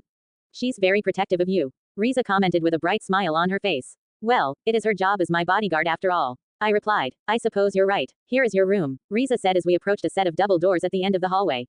Walking around me, the young maid opened said doors to show a massive room that could be the size of an entire apartment flat. A king-size canopy bed sat at one end of the wall with a formal eating area in front of it. Large windows lined two of the walls, making it clear to me that I was at the far corner of the mansion. Several doors could be seen leading off to a couple of closets and a bathroom. Big, I stated as I looked around the room in relative awe. It's one of the largest rooms we have in the guest wing. Riza explained as she pushed me into the room and closed the doors behind us. And is only given to those that hold a high place in society. A high place in society, huh? I said more to myself than to anybody else, but Riza must have heard what I muttered. You are the famous angel of death after all. Surely you, Riza said, but stopped when I sighed deeply, making her stop mid-sentence. I'm not that special, Riza. I'm not some being that should be admired above everyone else. I said as I leaned back into my wheelchair and sat my gray backpack to the side. I'm just a guy who was trying to help people. That's all. Behind me, a smiling Riza walked to the windows in front of me and stared out at the landscape beyond. And that's what makes you special, Riza softly said, but I wasn't able to hear it. Turning to me with an even brighter smile, the young woman then walked to me and bent down in front of me. She looked at my injured leg and frowned. Is this what happened to you in Trost? I continued watching as she massaged my disabled leg carefully. To sacrifice so much the moment you arrive for people you don't even know, she stopped and placed her right hand onto my knee while the other hung onto my calf, Riza's hair covering her eyes from view. I did what anybody else would do in my position. I felt her left hand squeeze my leg lightly. No, you didn't. Any normal person would have ran away. Slipped into the shadows and disappeared, but you, she then looked up to me, tears beating at the corner of her eyes. Thank you. I remained silent as I watched the tears threaten to fall from her eyes, but my confused, and slightly shocked, expression pushed her to elaborate. My entire family, besides my mom, lived in Trost. When news of the Titan outbreak came to us, the people at the branch family had to hold us back from leaving. Why would they stop you from leaving? I asked, my eyes slightly narrowing a bit. Because if we left then we would no longer be a part of the Gradle family. We would lose our status and be banished. Riza said, looking down once more. Is being a part of the Gradle family that important? The girl stiffened somewhat at the question, which answered more than she could ever say. You're being forced to stay, aren't you? And no, we aren't being forced to stay. It's just, Riza stammered out, trying to find the right words. It's unwise to leave, I stated. From what I could gather, the branch family are used as pseudo-slaves more than anything else, and while anyone is allowed to leave, the fear of being hunted down and silenced probably kept them obedient. I understand. It's not what you think. Really, Riza exclaimed, looking up at me desperately, but my cold stare silenced her. I'm not unaccustomed to how nobles act, Riza. I said, softening my gaze as I poked her forehead with 2 fingers. Please don't hide your emotions from me. I can see right through that mask you wear. The maid could only stare at me in complete shock. Nobody, not even her mother, saw through her mask. So why? Seemingly lost in thought, I blinked a couple of times before snapping my fingers in front of her. Riza, her name being called out broke her from the trance she seemed to be in. Her smile returned before she began work on my other leg, massaging that one as well. You don't have to. When we were told that the angel of death was coming to visit us for an entire week, everybody was scared. Most of the other maids and butlers were frightened of the prospect that someone with a reputation like yours would be staying with us. Even I was somewhat scared, but I volunteered anyway because of what you did in Trost. A sad smile played upon her lips as she remembered when she raised a shaky hand into the air when volunteers were asked to come forth to care for the rumored outsider. And now that I'm here, actually talking to the hero that helped retake Trost, my home, from the Titans, she looked up to me with a soft smile playing upon her lips. I'm glad that I did. A smile of my own crept onto my lips as well as she went back to work on massaging my legs. You don't have to massage my legs, Riza. I don't want to be a bother. Then would you like me to massage something else? She asked, looking up at me seductively as she moved her hands further up my leg. She continued massaging further up my leg until a hand was placed onto hers, making the maid look up to me in question. While I appreciate the offer, I must decline. I said, but her question was halted when a familiar two fingers poked her on the forehead. You are beautiful, and probably the envy of many men, but you're still so young. Before you offer yourself to someone you must be completely sure that he's the one. Do you understand? I said, making the girl blink a few times in what I could assume was shock, or maybe awe. I couldn't really be sure. Thanks for showing me to my room. I should be able to take it from here. After a couple seconds of simple staring, the soft expression returned to her face. Okay, but if you need anything at all, please don't hesitate to ring this bell. Riza said, handing me a small silver bell. I'll be at your service in an instant. But as she went to stand up, I placed a hand onto her shoulder, making the young maid stop and look at me with confusion. And if you need anything, don't you dare hesitate to come to me. I said, not letting go of her shoulder until she nodded. I will, thanks, Riza said as she walked to the door. I could only smile at her words as I heard the door close behind me. That was nice of you. A voice said from behind me. Yeah, I hope I helped her in some way. I replied as the source of the voice appeared in front of me, a massive smile on her face. I can only imagine that you did. Petra said. She was wearing the same military uniform as before, except without the green short cloak. Decided to come see where I'm staying anyway. I'm not going to be left in the dark again. Not after last time. The orange-haired scout replied as she sat on my bed. Your room is massive compared to mine. That's not fair at all. I chuckled at her words as she bounced on my bed a couple of times. It is a nice room, isn't it? I replied. But seriously, Petra said, looking to me with an expression that mirrored her words. What you did back there. Any normal man would have jumped at the opportunity to get into bed with someone as cute as Riza, but yet you didn't. I guess I'm not that normal then. I replied, making Petra laugh. You're far from normal if you hadn't noticed. Petra said in between laughs. I chuckled at the laughing soldier and waved my hand back and forth in front of me. Right. Our laughter slowed down after another couple moments. We sat in comfortable silence, simply enjoying each other's company in this house that was way too fancy for either of our tastes. You know, after watching what you just did, I think I can trust you a little more, Petra said, her gaze on the ceiling itself. Did I just say that out loud? Afraid you did, I responded, a sly grin appearing on my face. Well, I take it back then, Petra said, crossing her arms in front of her chest before looking away with a pout. I grinned at her playful attitude before going into deep thought. I wonder how much I could really trust her. Hey Petra, this made the female soldier look over at me in question, but her playful attitude dissipated when she saw my thoughtful aura. I wonder, what is it, Naruto? What do you wonder? I wonder, how much I can trust you. Her eyes widened at my open-ended question. The very thought of the angel of death opening up just a little sent a wave of both excitement and fear coursing through her body. If I told you one of my many secrets, could you withhold it? Could you never tell it to anyone, even your own commanders? She looked conflicted when I said this to her. Petra had to make another difficult choice that could very well get her court-martialed depending on how sensitive the information was. Petra, this made the orange-haired woman look up to me. Can I truly trust you? It took her another couple of moments to think it through, but then her determined eyes returned and she nodded her head. You can trust me. You've done nothing but help us since arriving here. It's the least I can do. I smiled at her words before nodding my head. She is trustworthy with at least this secret. Then let me show you at least one thing that may be of use. I said, before standing from my wheelchair. XXXXX few hours later. It would seem you are ready for supper, Master Uzumaki. Riza said with a smile before turning to Petra. Thank you for cleaning him up, Miss Rawl. It was very helpful of you. Petra blinked a couple of times before nodding her head. Of course. It's my job to take care of him. Even if it's something like cleaning him. Petra said. I would have gladly done it in your stead, Miss Rawl. Riza replied as she pushed me down the hallway we came down earlier. Don't worry about it, Riza. I can take care of it, Petra said as she walked beside us. If that's your wish, Riza said, but, unknown to me, the maid was giving Petra a sideways glance. One that could only reflect suspicion and curiosity. What? Petra asked. Oh, it's nothing. We're nearly there, Riza said. We had passed through the main room that served as the entrance to the mansion and were now in front of a set of double doors. Two butlers stood at the front of each of the doors, as if waiting for us to arrive. The master of this house shall see you now, one of the butlers said before they both simultaneously opened the doors. Inside was a massive dining hall with a single wooden table that stretched the length of the long room. Paintings of angelic figures with blonde hair decorated the walls while green and golden furnishings sat at the center of the table at various spots. There was 4 doors that allowed entrance to the dining room. The one behind me, another set of double doors at the other end, and finally 2 single doors at the center on either side.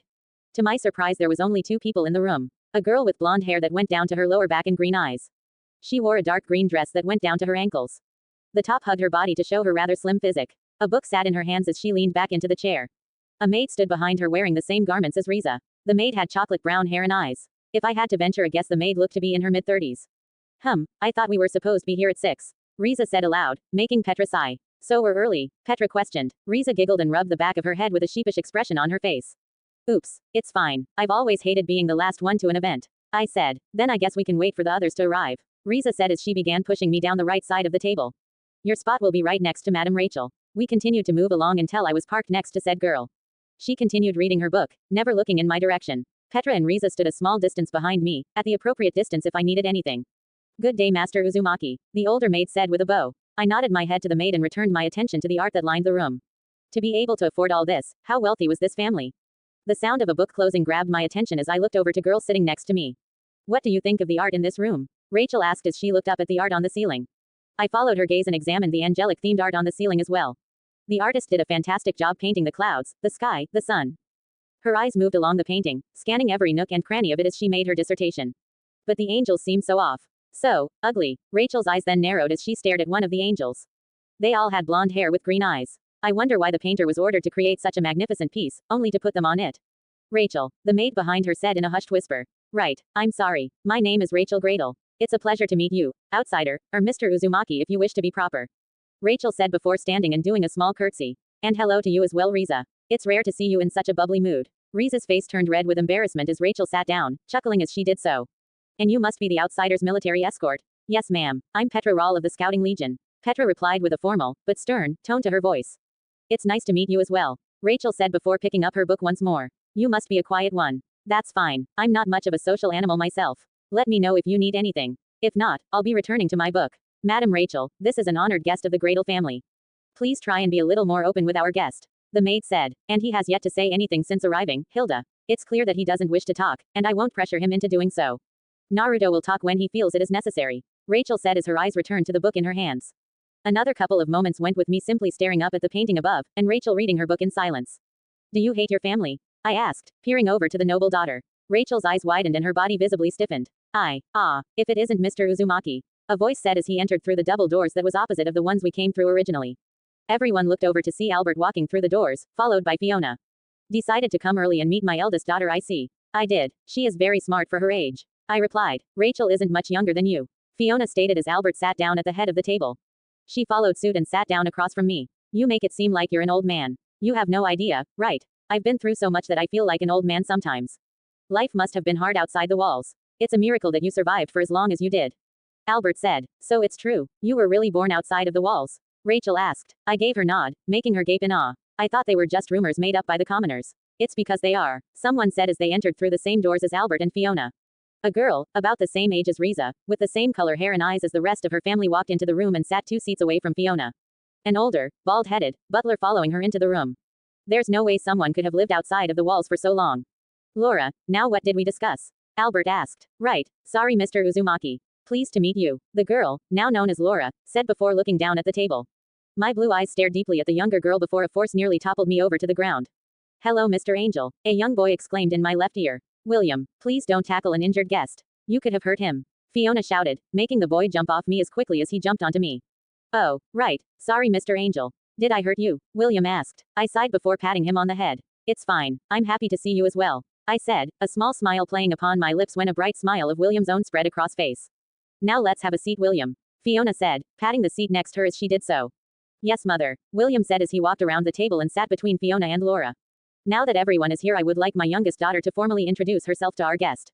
Albert said. What about the others? Laura asked. Wasn't everyone going to join us? Not this time. I didn't want to overwhelm Naruto here with the entire family, Albert said. The girl sighed and stood from her chair. My name is Laura Gradle. Very nice to meet you, Laura said quickly before taking her seat. And I believe you've already met Rachel, Albert said more than asked. We've already done our pleasantries, haven't we? Rachel asked. I nodded my head, making her grin slightly. Great. Sebastian, can you tell the cooks to bring the food when they are ready? Albert said to one of the butlers that stood outside the doors he had come in from. As you wish, the man replied before disappearing from the door. Your staff is very prudent, Albert. They must have a lot of training to be so efficient, I said. We pride ourselves in having one of the best maid staffs in the kingdom. They have to go through vigorous training if they want to work at one of the main houses. Albert replied. Mr. Angel. I looked over to the young William, who was holding his hand up in the air like he was in a classroom. I blinked a couple of times before nodding my head in acknowledgement. Do you like music? The soft melody of a piano swam through the doorway as I walked into the room. A woman sat in front of the wooden instrument, her fingers gliding across the white ivory keys as if they were an extension of her body. An oil lantern hung from the wall, giving off a glow that painted the room in orange and black. Do you remember this song? The woman asked, never stopping the slow melody that only seemed to darken the room further. I watched in silence, my throat numb and feet glued to wooden floor. Of course you do. How could you forget? Please. My face twisted in sadness as the song began to fade to its finale. Stop. But I can't, the woman replied. Because you won't let me, you child of troubles. The song ends and, within the blink of an eye, the woman was gone. Like she was never even there. Yeah, I guess I do. I replied, my voice even and distant. Rachel's brow furrowed somewhat at my response, but remained silent. You do, William exclaimed. Because Laura is a great pianist. You should play him a song sometime, Laura. I don't think so. I don't play for just anyone. Laura replied with an angry tone. And definitely for someone like him. Laura, Albert said, a flat, but deathly serious tone, accompanying her name. The girl simply glared at her father before looking away. Sorry, but my daughter doesn't believe the actions that you took at Trost are true. They are hard to believe, and I'm sure that they've been blown up over the last couple of weeks. I replied, but to kill so many titans outside the walls. It has to be a lie. Laura exclaimed, does the word of Commander Pixis mean so little? I asked, my question pointed towards Albert. Effectively ignoring Laura, I sense that there is a rather large rift between the nobles and military. Albert sighed while shaking his head. Laura, could you refrain from degrading our guest any further? Even if some of the rumors aren't exactly true, he did play a major role in retaking Trost. You are being unusually mean today. Is something the matter? Fiona asked. It's nothing. Just leave me alone, Laura said, looking away from her mother. Dinner is served, the butler from earlier said from outside the double doors. Just as his voice reached our ears, maids swarmed into the room placing plates of food onto the table in front of us. Meats, pasta, soups, and vegetables of all variety were placed around the table. My eyes widened at the pure mass of high-quality food that entered the room. There must be enough food here to feed at least 15 people. Shocked, Rachel asked. Never had a good slice of pork before. It has certainly been a while. When I lived outside the walls I would primarily hunt wild deer or boar, so the prospect of eating meat isn't new. I'm just amazed by how much, I replied, regaining my composure as one of the butlers placed a plate and some silverware in front of me. Wine, Mr. Uzumaki, one of the butlers asked as he placed a glass next to my plate. I didn't even have time to respond before the dark red liquid began to fill the clear crystal glass. Enjoy. Nothing beats a glass of Cabernet Sauvignon, Albert said as he put his nose close to the glass and inhaled the fumes of the liquid. Looking around I noticed that nobody else was given a glass of the clearly extremely rare and expensive wine. Wouldn't you agree, Mr. Uzumaki? I can't say I can relate. I've never had the pleasure. I replied as I too took a whiff of the wine as well. It smelled amazing, as it should for something so expensive. This wine is very rare to come by. This bottle of wine in particular has been in my family before the walls were erected around us. Albert said as he looked into the wine glass, swirling the wine in a circle as he did so. We hold claim to 5 bottles of pre-wall Cabernet Sauvignon and only open one in times of good tiding. Cheers to you, Naruto Uzumaki, for retaking Trost from our sworn enemy and gaining humanity our first victory against the Titans. He held up his glass towards me and smiled. I brought my glass to his, making an audible clink when the two glasses struck. To humanity, I replied as I took a sip along with him. Such a fake smile, glancing around the table yielded similar expressions from Fiona and Laura. They looked disconnected from the thought of the part one played in retaking Trost. William looked just as bubbly as before while Rachel had a somewhat warm smile of her own. Now, shall we dig in? Albert said as he began putting food onto his plate. The others began to do the same, placing the various foods onto their plates and eating as they did so. I looked down at my silverware and frowned. Need help? Riza whispered into my ear. You don't have to, I replied. Nonsense. It will be my pleasure. She replied as she picked up my plate. What would you like, Master Uzumaki? Give me whatever you would choose. I said. What I would choose? You wouldn't like what I would. Riza. She stopped and looked at me. I'm sure whatever you pick will be amazing. But, come now little Riza. Your master has given you an order. Best not keep him waiting. Albert said, taking a bite of his food after saying these words. Why yes sir, Riza said as she went about putting a variety of food onto my plate. I watched her as she would reach for each item and glance at me to see if I made a reaction, but I only kept a soft smile on my lips as she did so. For you, Master Uzumaki. Thank you Riza, I said as I looked at the meat on my plate. How was I supposed to cut the meat? Don't worry, I'll cut your food as well, Riza said, cutting the meat into squares. Thanks again Riza, I said, making the maid smile brightly. Anything you need, Master Uzumaki, she said before returning to her position next to Petra. This is the first time I've had meat since arriving, I commented, putting a piece of pork into my mouth. It was certainly delicious. The Gradle family must hire some of the best chefs in the kingdom. And this is certainly some of the best I've ever had. I'm sure it is. You must have cooked your food with no spices at all. You poor thing, Fiona said. Did you go hunting and stuff? William asked. I nodded my head as I took another bite of my food. What kind of animals did you hunt? Depends on where I was. Sometimes it was deer and boar, and others it was alligator or goat. If I was close to a water source then fish. I replied. How did you manage to hunt and cook the food while running away from the Titans? Without 3D maneuver gear, they should have been able to run you down easily. Rachel questioned. I'm sorry to say, but that must stay a secret for now. Taking a bite of the vegetable mix, I glanced over at Rachel to see her frowning. Tell me, Albert, what makes the blood of the Gradle family so precious that it has to be protected? The eldest daughter's frown deepened further. A very good question. You see, the Gradles have a history that dates long before the three walls were created. Our blood holds the purity that came from the royal line of the kingdom before this one. Before the Titans came forth and killed so many. Albert explained. Ever since then we, the Gradles, have taken it upon ourselves to keep the old royal bloodline pure. Does your blood hold something that's worth protecting then? Of course. The old king was a powerful man. The old text paints him as an extremely cunning, but still strong, man that was able to unify the surrounding kingdoms under one banner during a time of great strife and inner warfare. Albert then took another bite of his food before continuing. It is because of this that we must protect his genes from being tainted by the commoners. It was a rather silly reason to protect one's bloodline from being tainted, as he so kindly put it. Was this why everyone loved my hair so much? Because it resembled theirs so closely. What about the Branch family? What role do they serve? The Branch family serves the role of being maids, butlers, soldiers, or anything we find fitting for them. They are mostly compiled of the offspring between that of a pure-blooded Gradle and a commoner. Riza, for instance, was born into the Branch family. Albert explained. I see. Now would you mind if I ask you some questions? Depends on the question. How old are you? How old am I? Yes, your age. What is your age? Much older than you think. 21. Where did your blonde hair come from? It must have been hard on you. I am sorry. I suppose after putting my own son through this much I have no right to act like a father and apologize. A blonde-haired man said with a white jacket over his shoulders. My father. He also had blonde hair. And blue eyes, yes. What does that matter? There are plenty of blonde-haired people within this kingdom, I'm sure. My suspicious voice not going unnoticed by the head of the Gradle family. Of course there are plenty. I was simply curious was all. Albert said as he waved his hands defensively. The other nobles didn't frighten you, did they? Fiona asked. No, of course not. I replied. Good, because the others can sometimes be misunderstanding. Fiona said as she took a sip of the white wine in front of her. Really, I thought everyone conveyed their thoughts rather well, except for you. I thought as my eyes glanced to Albert for a split second. What are you planning? How did the court hearing go anyway? Fiona asked. Her question pointed towards Albert. I continued eating my food in silence as Albert explained the trial to his family. He made it sound very dramatic and painted himself as a sort of hero that quelled two raging factions that were on the brink of war. Rachel and Laura looked unimpressed, as if used to this sort of thing from her father. Fiona and William, on the other hand, looked infatuated with his tale of courtroom heroics. Dinner was beginning to wind down and everyone had their fill of the delicious food. Well, that was absolutely fabulous. Albert exclaimed as he placed his fork onto his plate and wiped his face with the piece of cloth that was on his lap. I'm getting tired. You wouldn't mind if returned to my room, would you? I asked. Of course not. It was pleasure speaking with you, Naruto. Albert said with a smile. For me as well. It's always nice having a hero such as yourself staying with us.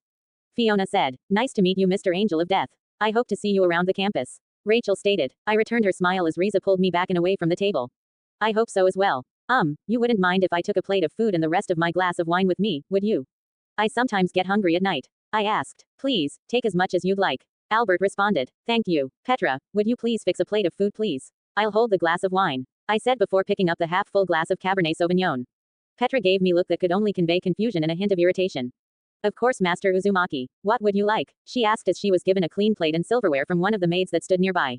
Whatever you would pick. I responded. Petra groaned. She should have known that would have been my answer. After filling up the plate, the three of us began moving towards the exit. Have a pleasant sleep, Naruto. Albert said from the end of the table. I waved over my shoulder as we disappeared through the doorway. I think that went well. Riza said, a bright smile adorning her face as we moved down the hallway from which we came. What do you think, Miss Rawl? Great, she mumbled, making me look over to her. Something bothering you? I asked. No, I'm fine, Petra said curtly. The rest of walk was done in tense silence. Well, here's your room. Do you need any more help? Riza asked, parking me in front of the small table that was at the center of my room. I should be able to cover things from here, Petra said. Riza blinked in confusion before looking to me. I sighed and nodded. We'll be fine. Have a good night's rest, Riza. I'll see you in the morning, I said. She didn't move for a moment, but nodded her head soon afterwards. Good night then, Master Uzumaki, Riza said before leaving the room. We need to talk, Petra said as she placed the plate of food in front of me. Clearly, I responded, putting the glass of wine onto the table as well. What's bothering you? Let's get one thing straight. I'm your bodyguard. I protect you from things that could cause you harm, Petra said as she placed her hands onto her hips. I'm not your personal maid that you can boss around. Got that. I know that. Then why did you make me grab you another plate of food? Riza was right there. If you wanted to boss someone. Because this plate is for you. I then pushed the plate of food to the other side of the small table where a green winged back chair was. I know that you haven't ate anything since coming here, so I figured you were hungry. Her eyes widened at the gesture. But that's not the only thing that's bothering you, is it? Petra stood stock still as she looked at me. What's really bothering you? So you noticed, Petra said, rubbing her arm nervously. Sit down and talk to me about it. She sighed and sat down in front of the warm plate of food. It's just, I don't know. Maybe I sound crazy, but everyone looks at me with disgust. I know you don't get these looks, but everyone besides Riza and Rachel have been giving me this feeling of being unwanted. Petra said, I don't like it. Get away from me, demon. Ew, what you doing here? Get away. Why does the Hokage even put up with this filth? It would be best if he just disappeared. Well, how do you feel right now? I asked. She looked up at me then to the plate of food in front of her. A small smile spread across her face as she looked back up to me. Appreciated. I grinned and slid the wine across the table. And you always will be. Remember that you have comrades within the Scouting Legion that wouldn't trade you for anything in the world. Petra picked up the glass and looked up to me with a bright smile on her face. And neither would I. I'm glad you decided to stay with me. It would have been pretty lonely if you left. Thanks. That means a lot, Petra said before taking a sip of the wine. Wow, that really is good. I chuckled as I crossed my arms. Enjoy it. You've certainly earned it. I've never had wine this good before. I suppose it comes with being a high noble. I stood up and walked over to the window. The garden outside was large and had lamps illuminating several areas of the beautiful plants. Couldn't see myself living in a place like this though. Me neither, but they do cook a mean roast, Petra said as she stuffed a large piece of meat into her mouth. Very attractive, I said with a chuckle. Shut your mouth. This stuff is good, Petra responded, her mouth full of food as she spoke. Right, I responded. Moving to my backpack, I instinctively began rummaging through it. Weapons, check. Scrolls, check. Repair equipment, check. Why did I do this even though I probably didn't need to? Old habits die hard, don't they? Petra said. She must have been watching me shift through what little belongings I own. They do. You have some of the same habits as well, don't you? When I have my 3D maneuver gear, I would constantly check over everything. It gave me peace of mind knowing my equipment was in perfect condition whenever I needed it. Petra said as she pushed away the empty plate of food. I hate not having it with me, or at least within reach. They aren't the most trusting bunch, are they? Nobles generally aren't, but there has always been a lot of tension between the military and nobles. It would make sense for them to take away my weapons. Petra then drank the last of the wine and stood up from her chair. Well, it's getting late and we should probably get some rest. See you bright and early. Have a good night's sleep, Petra, I said as Petra closed the door behind her. Looking back outside, I saw several guards patrolling the garden. They truly aren't the most trusting bunch, are they? XXXXX. How is he holding up? A voice asked as my mind began to wake. My body was on fire and several sharp pains prickled at my arms and legs. How did I get here? What was going on? The subject is doing fine, another voice responded. Their voices sounded like they were underwater, making it hard for me to discern who they were. Just like their voices, my head felt like it was swimming in an ocean, confusing me even further. And the tests? Inconclusive. Then take more blood. The key is hidden somewhere within it. Even so, it's going to take more time to complete the task. What you're asking for is near impossible. Take all the time you need. It's not like he has any loved ones. They're all long dead. The sound of two men laughing rang into my ears as I felt my conscience begin to fade once more. XXXXX. I shot up from my bed, panting heavily and dripping in sweat. I pressed one of my hands against my eye and cringed. Was that a nightmare? Biting my lower lip, I fell back into my pillow and stared at the ceiling in thought. It felt so real. Could it really be a memory from my past? A sigh escaped my lips as I closed my eyes. I knew just who to talk to about something like this. XXXXX. Kurama, I said aloud as my eyes glanced around the lit area. The tiny fox that I was expecting to see was gone. Kurama. Silence met my ears once again as I began to walk around the pillars. He wouldn't have. Suddenly a tickle in my mind warned me of movement within the depths of the black fog. Stupid fox. I dashed into the darkness, my feet taking me to the source of the disturbance. Finally arriving to where the disturbance was, I slid to a halt and looked down at the tiny fox. He was curled up in a ball and whimpering. You should take better care of your friends, Naruto-kun. He could have been hurt, or worse. A female voice said to my left. My eyes widened as a shiver ran down my spine. Looking over to the source of the voice, a black silhouette stood within the shadows. The only thing I could see was her two eyes staring back at me. Why you? Who are you? I slowly bent down and picked up the fox from the ground. That hurts, Naruto-kun. Certainly you can remember, she said, but the words began to drown themselves out when she spoke her name. You shouldn't be here, I said as I took a step back. This person, I knew her, at least I think I did at one time. Why are you leaving? We have so much to talk about, the figure said as she took a step towards me. Another whimper escaped Kurama's mouth, reminding me why I was here in the first place. Sorry, but I've got to go. With that I ran away from the figure in the dark until my feet was once again bathed in light. I now stood surrounded by the pillars of fire, a source of unimaginable safety. And Naruto. I looked down at the tiny fox as he stirred in my arms. Are you okay, Kurama? Who was that? The tiny fox asked. I don't know. Whoever it was, she said she knew more about you than anyone could ever know. My eyes narrowed as I looked back into the darkness of the fog. I could almost see those two eyes staring back at me. One pupilless white, and the other crimson red with 3 black tomes. XXXXX. I sat staring at the small table in front of me like it held the answers to the world. Every night was becoming a challenge for me to sleep. Ever since I released Kurama from the seal, more and more vivid visions have brought themselves to light. The sun was just beginning to creep over the tall pine trees, illuminating the earth with its orange glow. At least Kurama was okay, but he was acting strange once I brought him back. Whatever that person did certainly scared the little guy. Knock knock. My eyes moved to the door as I waited for whoever was there to speak.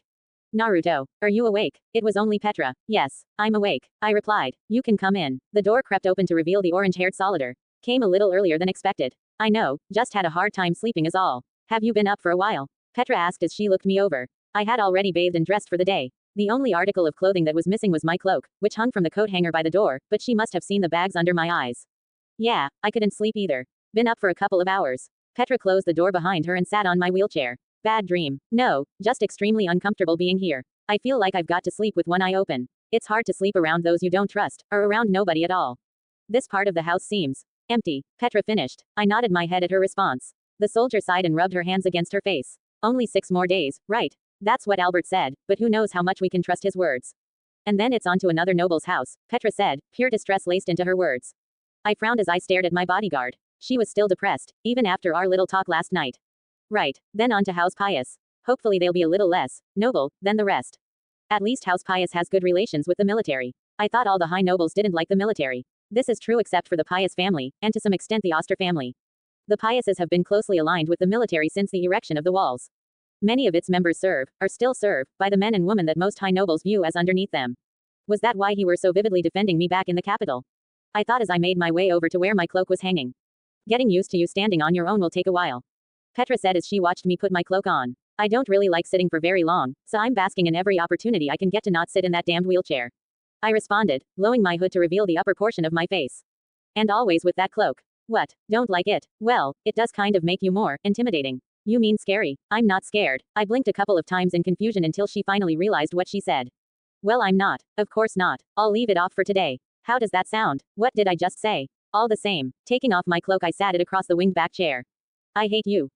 Knock knock. Master Uzumaki, would you like help getting ready for breakfast? Riza asked from outside the door. Can I have breakfast in my room, Riza? I asked. Of course. I'll go tell the chefs to prepare the meal for your room.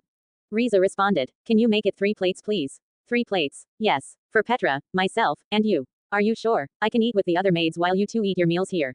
I insist. You're more than welcome to join us. Well, if you're insisting, okay. I'll be back soon with the food. You're way too nice to that girl, Petra said once the young maid was gone. You think so? I asked as I pulled out one of the 2 hooks from my backpack. Take it from another woman. Riza has a thing for you even though you said she should wait for someone else. Petra watched as I twirled the hook around in my hand. I don't think that's what she's feeling. Oh, then what do you think it is? I think that she's never had this much attention from someone outside of her immediate family and is overvaluing it. I walked over to Petra and poked her in her side as I said this.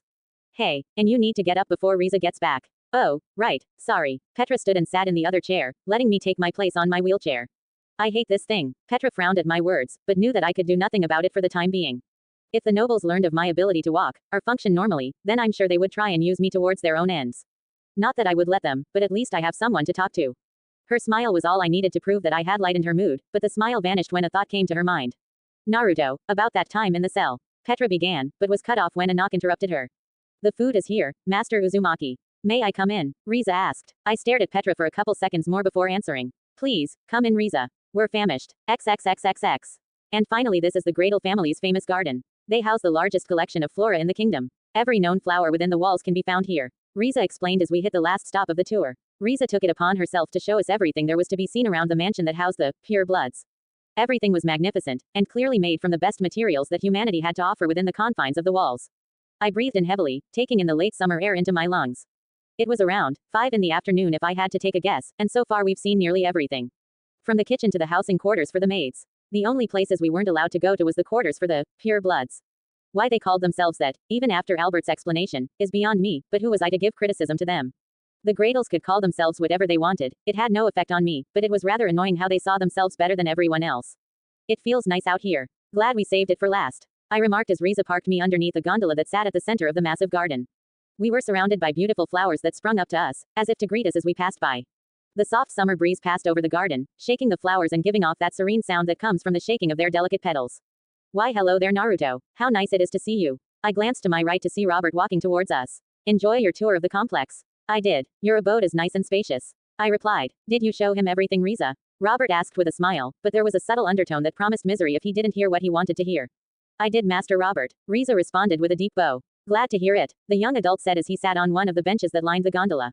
This is one of my favorite places of this complex. It's so calm. I don't know why more people don't come here. He leaned over the railing and picked a bright yellow rosé. He held it up to the sun, letting its yellow petals wave in the warm breeze. Absolutely marvelous. I have been truly blessed to be born into this life. To live and see the beauty of this world. This world is a stunning sight. Flower gardens like this one are few and far between. I replied. How much did you travel while outside of the walls? Robert asked, allowing the wind to take the flower from his hands and into the air above. Do you actually believe that rumor? I asked. Maybe. If anything, it's entertaining. I leaned back into my wheelchair and thought. I've traveled all over the place, seen plenty of things. It's a wonder how you evaded the Titans for so long. Robert said as he waved his hand towards Riza and Petra. Riza immediately bowed before leaving, but Petra blinked a couple of moments in confusion. Does your servant not know the basic commands? Petra was about to say something before she saw me glancing back at her. I tilted my head in the direction of where Riza waited. The orange-haired soldier sighed before leaving the shade of the gondola. What is it you wanted to say in private? Robert leaned back into his seat as well and sighed. Whatever he was about to say struck him deeply. I want your help. I raised a brow at this, clearly displaying my confusion at his request. There's a rat within the walls of this compound. A rat? You mean a spy? Yes. Someone has been leaking secrets to the other nobles and officials. Secrets that should not leave the confines of this complex. Was he expecting me of all people to find the spy within these walls? It could be anyone, and to them I'm just a crippled mess. I know what you're thinking, and I guarantee you that you're the only one that helped me. Robert stood and began pacing around me. Is that so? Indeed. You're the only one. And why's that? Because you're from the outside. What makes that so special? Why not ask Petra? She's from the military and cannot be trusted. But you, Robert drew his hand along the back of my wheelchair. You're the angel of death. The outsider. To the others, you're just a curious man wishing to learn of our family. Have you narrowed down the specifics of who this person could be? There are a lot of people that live here. Yes, but the secrets that are being passed along are only known to the pure-blooded Gradles that live here, which means, I frowned at the applications that this could have. That there are 27 suspects. 19. Robert corrected as he stood in front of me. 19. We are going to rule out Albert and myself, along with the 6 young ones that are under the age of 12. I remained silent for a moment before looking up at the young man with a blank stare. One final question. Why should I help you? How does this involve me at all? Very good question, Robert said as he leaned in close to me and smiled. Because if you don't help me, then let's just say a certain soldier maybe get lost on the way back to her unit. My eyes narrowed at the young man, making him grin. Fantastic. So here's a list of everyone that will need questioning. Ask about the private lamb at some point during the conversation. If they start acting suspicious, then tell me. Robert leaned back up and stretched. That was a great conversation. Let's talk again real soon. He then walked past me whistling some song that I've never heard before. As soon as he left, Petra and Riza returned, curious expressions on their faces. What did Master Robert want? Riza asked, but my eyes remained narrowed as I thought over the applications of the request. I then looked to the young maid, then to Petra, who looked equally concerned. Master Naruto, it's nothing. XXXXX. The next 4 days went by far too slow for my liking. I started having dinner with the entire family, this being the people known as purebloods, and these people were everything I thought they'd be. Stuck-up jerks that viewed the entire human race beneath them. Well, this isn't to say everyone had this frame of mind. The young ones, those around the same age as William, are blissfully unaware of the arrogance that their parents held towards others, including me. It was only because of my blonde hair that they seemed to accept me, somewhat. I honestly felt really bad for Petra as she took the brunt of the discrimination. It was now that I saw the clear distaste the nobles had for the military, and when Petra and I were in my room, out of earshot of any lingering ears, I saw the other side of the coin. After the second day of being ridiculed while standing guard at the dinner table, Petra left to turn in early, as she put it. Petra said that Riza could handle the last hour or so while I was in the dining room. It was only after I returned to my room that Petra reappeared. She wouldn't come to the dinner table after this. As for my progress in ascertaining the spy, so far there hasn't been much progress. I've spoken to 17 of the 19 possible people that could be the rat Robert was looking for. So far the responses I've received were a mixture of slamming the door in my face, or patiently saying that I shouldn't know about such things. Whatever the private lamb was must have been a pretty big deal, if their reactions was anything to go by. Riza and Petra kept bothering me with questions themselves. Why are you going out of your way to talk to these nobles? Petra asked after the 5th noble angrily asked me to leave their room. I responded with, I'm only curious, but the soldier knew better. Something was going on and she didn't like being out of the loop. Riza was also concerned with my seemingly large eagerness to get to know the nobles of House Gradle, but I brushed off her concern as well. While I could have just ignored Robert's warning and let him go through with his threat, I knew I would have probably regretted the action later down the line. Why are you here? A very annoyed-looking Laura asked as she peered out of her door. I was just trying to get to know everyone here and thought I'd come by to say hello. I said, did my father put you up to this? I raised a curious brow at this. The girl sighed and opened the door further. Fine, whatever, come on in. Riza pushed me into the girl's room as she opened it further. Petra had decided to go to bed early, but I knew that she just didn't want to spend any more time near the pure-blooded nobles. For obvious reasons. After sitting down onto the foot of her bed, the teenage Gradle girl narrowed her eyes at me while crossing her arms across her chest. What do you want to know? Why do you hate me? Was it blunt? Yes. Was it straightforward? Also yes. But if anyone knew me, then they would also know that I hated beating around the bush when it came to certain matters. Because you're a fraud. And what about me makes you think I'm a fraud? How about the fact that you killed hundreds of titans? How is that even possible? You're angry at me because you don't believe some rumor. Quote, comma, quote. Look, I don't care if you hate me for something I've done, or something I've said, but please don't hate me over something someone else has said. I stated as Riza moved me next to a side table where a pitcher of water and 2 glasses sat. I don't think that's entirely fair, wouldn't you agree? After a moment of thought, Laura looked back up at me with not a look of annoyance, but a face that only portrayed curiosity. Then why are you being praised and feared by the commoners? Because I did play a vital role in retaking Trost, that much is true. The numbers of killed titans are a bit off though. I said. It was probably more than the recorded number, but she didn't have to know that. Looking around, I saw a piano sitting in the corner of her room. It was a massive black grand piano that had been polished to perfection. I remember William saying you played the piano. She looked over at the piano and smiled sadly. I do. It's one of my great escapes from the world around me. Ever since my cousin introduced me to the instrument, I've been hooked. You wouldn't mind playing a piece, would you? It's been a while since I've heard a piano in person. Laura stared me, almost apprehensive to play the piano in front of someone else. I guess I could since you took the time to come here and talk to me. Laura said as she moved over to the piano. If you don't want to, then you don't have to. Nobody is going to force you. I said, making Laura grin slightly before sitting down in front of the massive instrument. No, it's okay. I've been needing to get some practice in anyway. Laura said, but my eyes widened as I stared at her back. The last part of sentence was said in another person's voice. What would you like to listen to? Why was I acting this way? Why did she sound different, but so familiar at the same time? She sounded almost like, how about something slow? I've always enjoyed playing the slow songs the most. Laura said as her fingers began to run over the keys. The melody was beautiful and she was playing as good as any elite pianist would, but as the song entered my ears, my eyes stayed fixated on the girl playing the song. Her hair was beginning to change to that of a jet black with pink tips at the ends. The song continued to flow from the instrument, but I felt frozen in time. Unmoving as images flashed within my head. How did you like it? Laura said as she looked over her shoulder to see a man simply staring at her with tears running down his cheeks. I smiled softly and wiped away the tears from my eyes. It was beautiful, Laura. You have a magnificent talent. Laura looked equally shocked by my words than by the tears that ran down my cheeks, as she could only stare back with widened eyes. Thank you for the performance, Laura, but I think I should leave. Riza seemed to snap out of her stupor and grabbed onto my wheelchair, but just as we were about to cross the crest of her room in the hallway, I stopped Riza for a moment. Before we leave, you wouldn't happen to know anything about the private lamb, would you? The private what? Laura looked honestly confused by my words, meaning she wasn't the one either. Nothing, don't worry about it. Have a pleasant night, Laura, and keep up the fantastic work on the piano. And with that we left the girl to her own musings. Naruto, Riza said as we walked down the hallway back towards my room. I simply shook my head, lost in my own thoughts at the moment. Not right now, Riza. Not now, I softly replied as the image of a black and pink-haired Laura kept running through my head. Riza complied with my request as we slowly made our way back. Quickly we found ourselves inside of my room. One of the many windows was open, letting in its delicate breeze and blowing the drapes to and fro. Riza stayed standing behind me in tense silence. Naruto, quote, comma, quote. These past couple of days you've been pretty distant. I looked at her in relative confusion. Okay, more distant than usual. Ever since you talked to Robert. I've just been helping him with something is all. Nothing to worry about, I responded, but I could hear her grip tighten around the handles of my wheelchair. Why not let me help you? If I can do anything then. You've done so much for me since I came here, Riza. Trust me with this. Riza remained silent for a few moments as she struggled to overcome her inner conflict. Okay, I'll trust you, Riza finally said as she gently placed a hand onto my shoulder. But if you get into trouble for my sake, then I wouldn't be able to forgive myself. I chuckled at her words while shaking my head. Riza also softly laughed as she moved to the door. Have a good night, Master Uzumaki. You too, Riza, I replied as the door closed, leaving me to my lonesome. This past week has been an experience that I could have lived without, but there was some good that came of it. I got to meet Riza, and Petra has finally begun to open up to me. A smile graced my lips as I remembered all the talks Petra and I had over this past week. While I still don't know much about her personal life, this being family, friends, and childhood, Petra has told me about her time in the military. Petra's comrades in the Scouting Legion have become an extension of her family. People that she would quickly lay her life down for. I looked to the empty plate of food that sat on the table. Every night I would request an extra plate of food so Petra could have something to eat, and once Riza and I excused ourselves from the dinner table, Petra would meet us in my room. The three of us would talk about our pasts. Well, they would. I would actively try and avoid any questions that could potentially reveal anything about my past, much to the ire of my two female friends.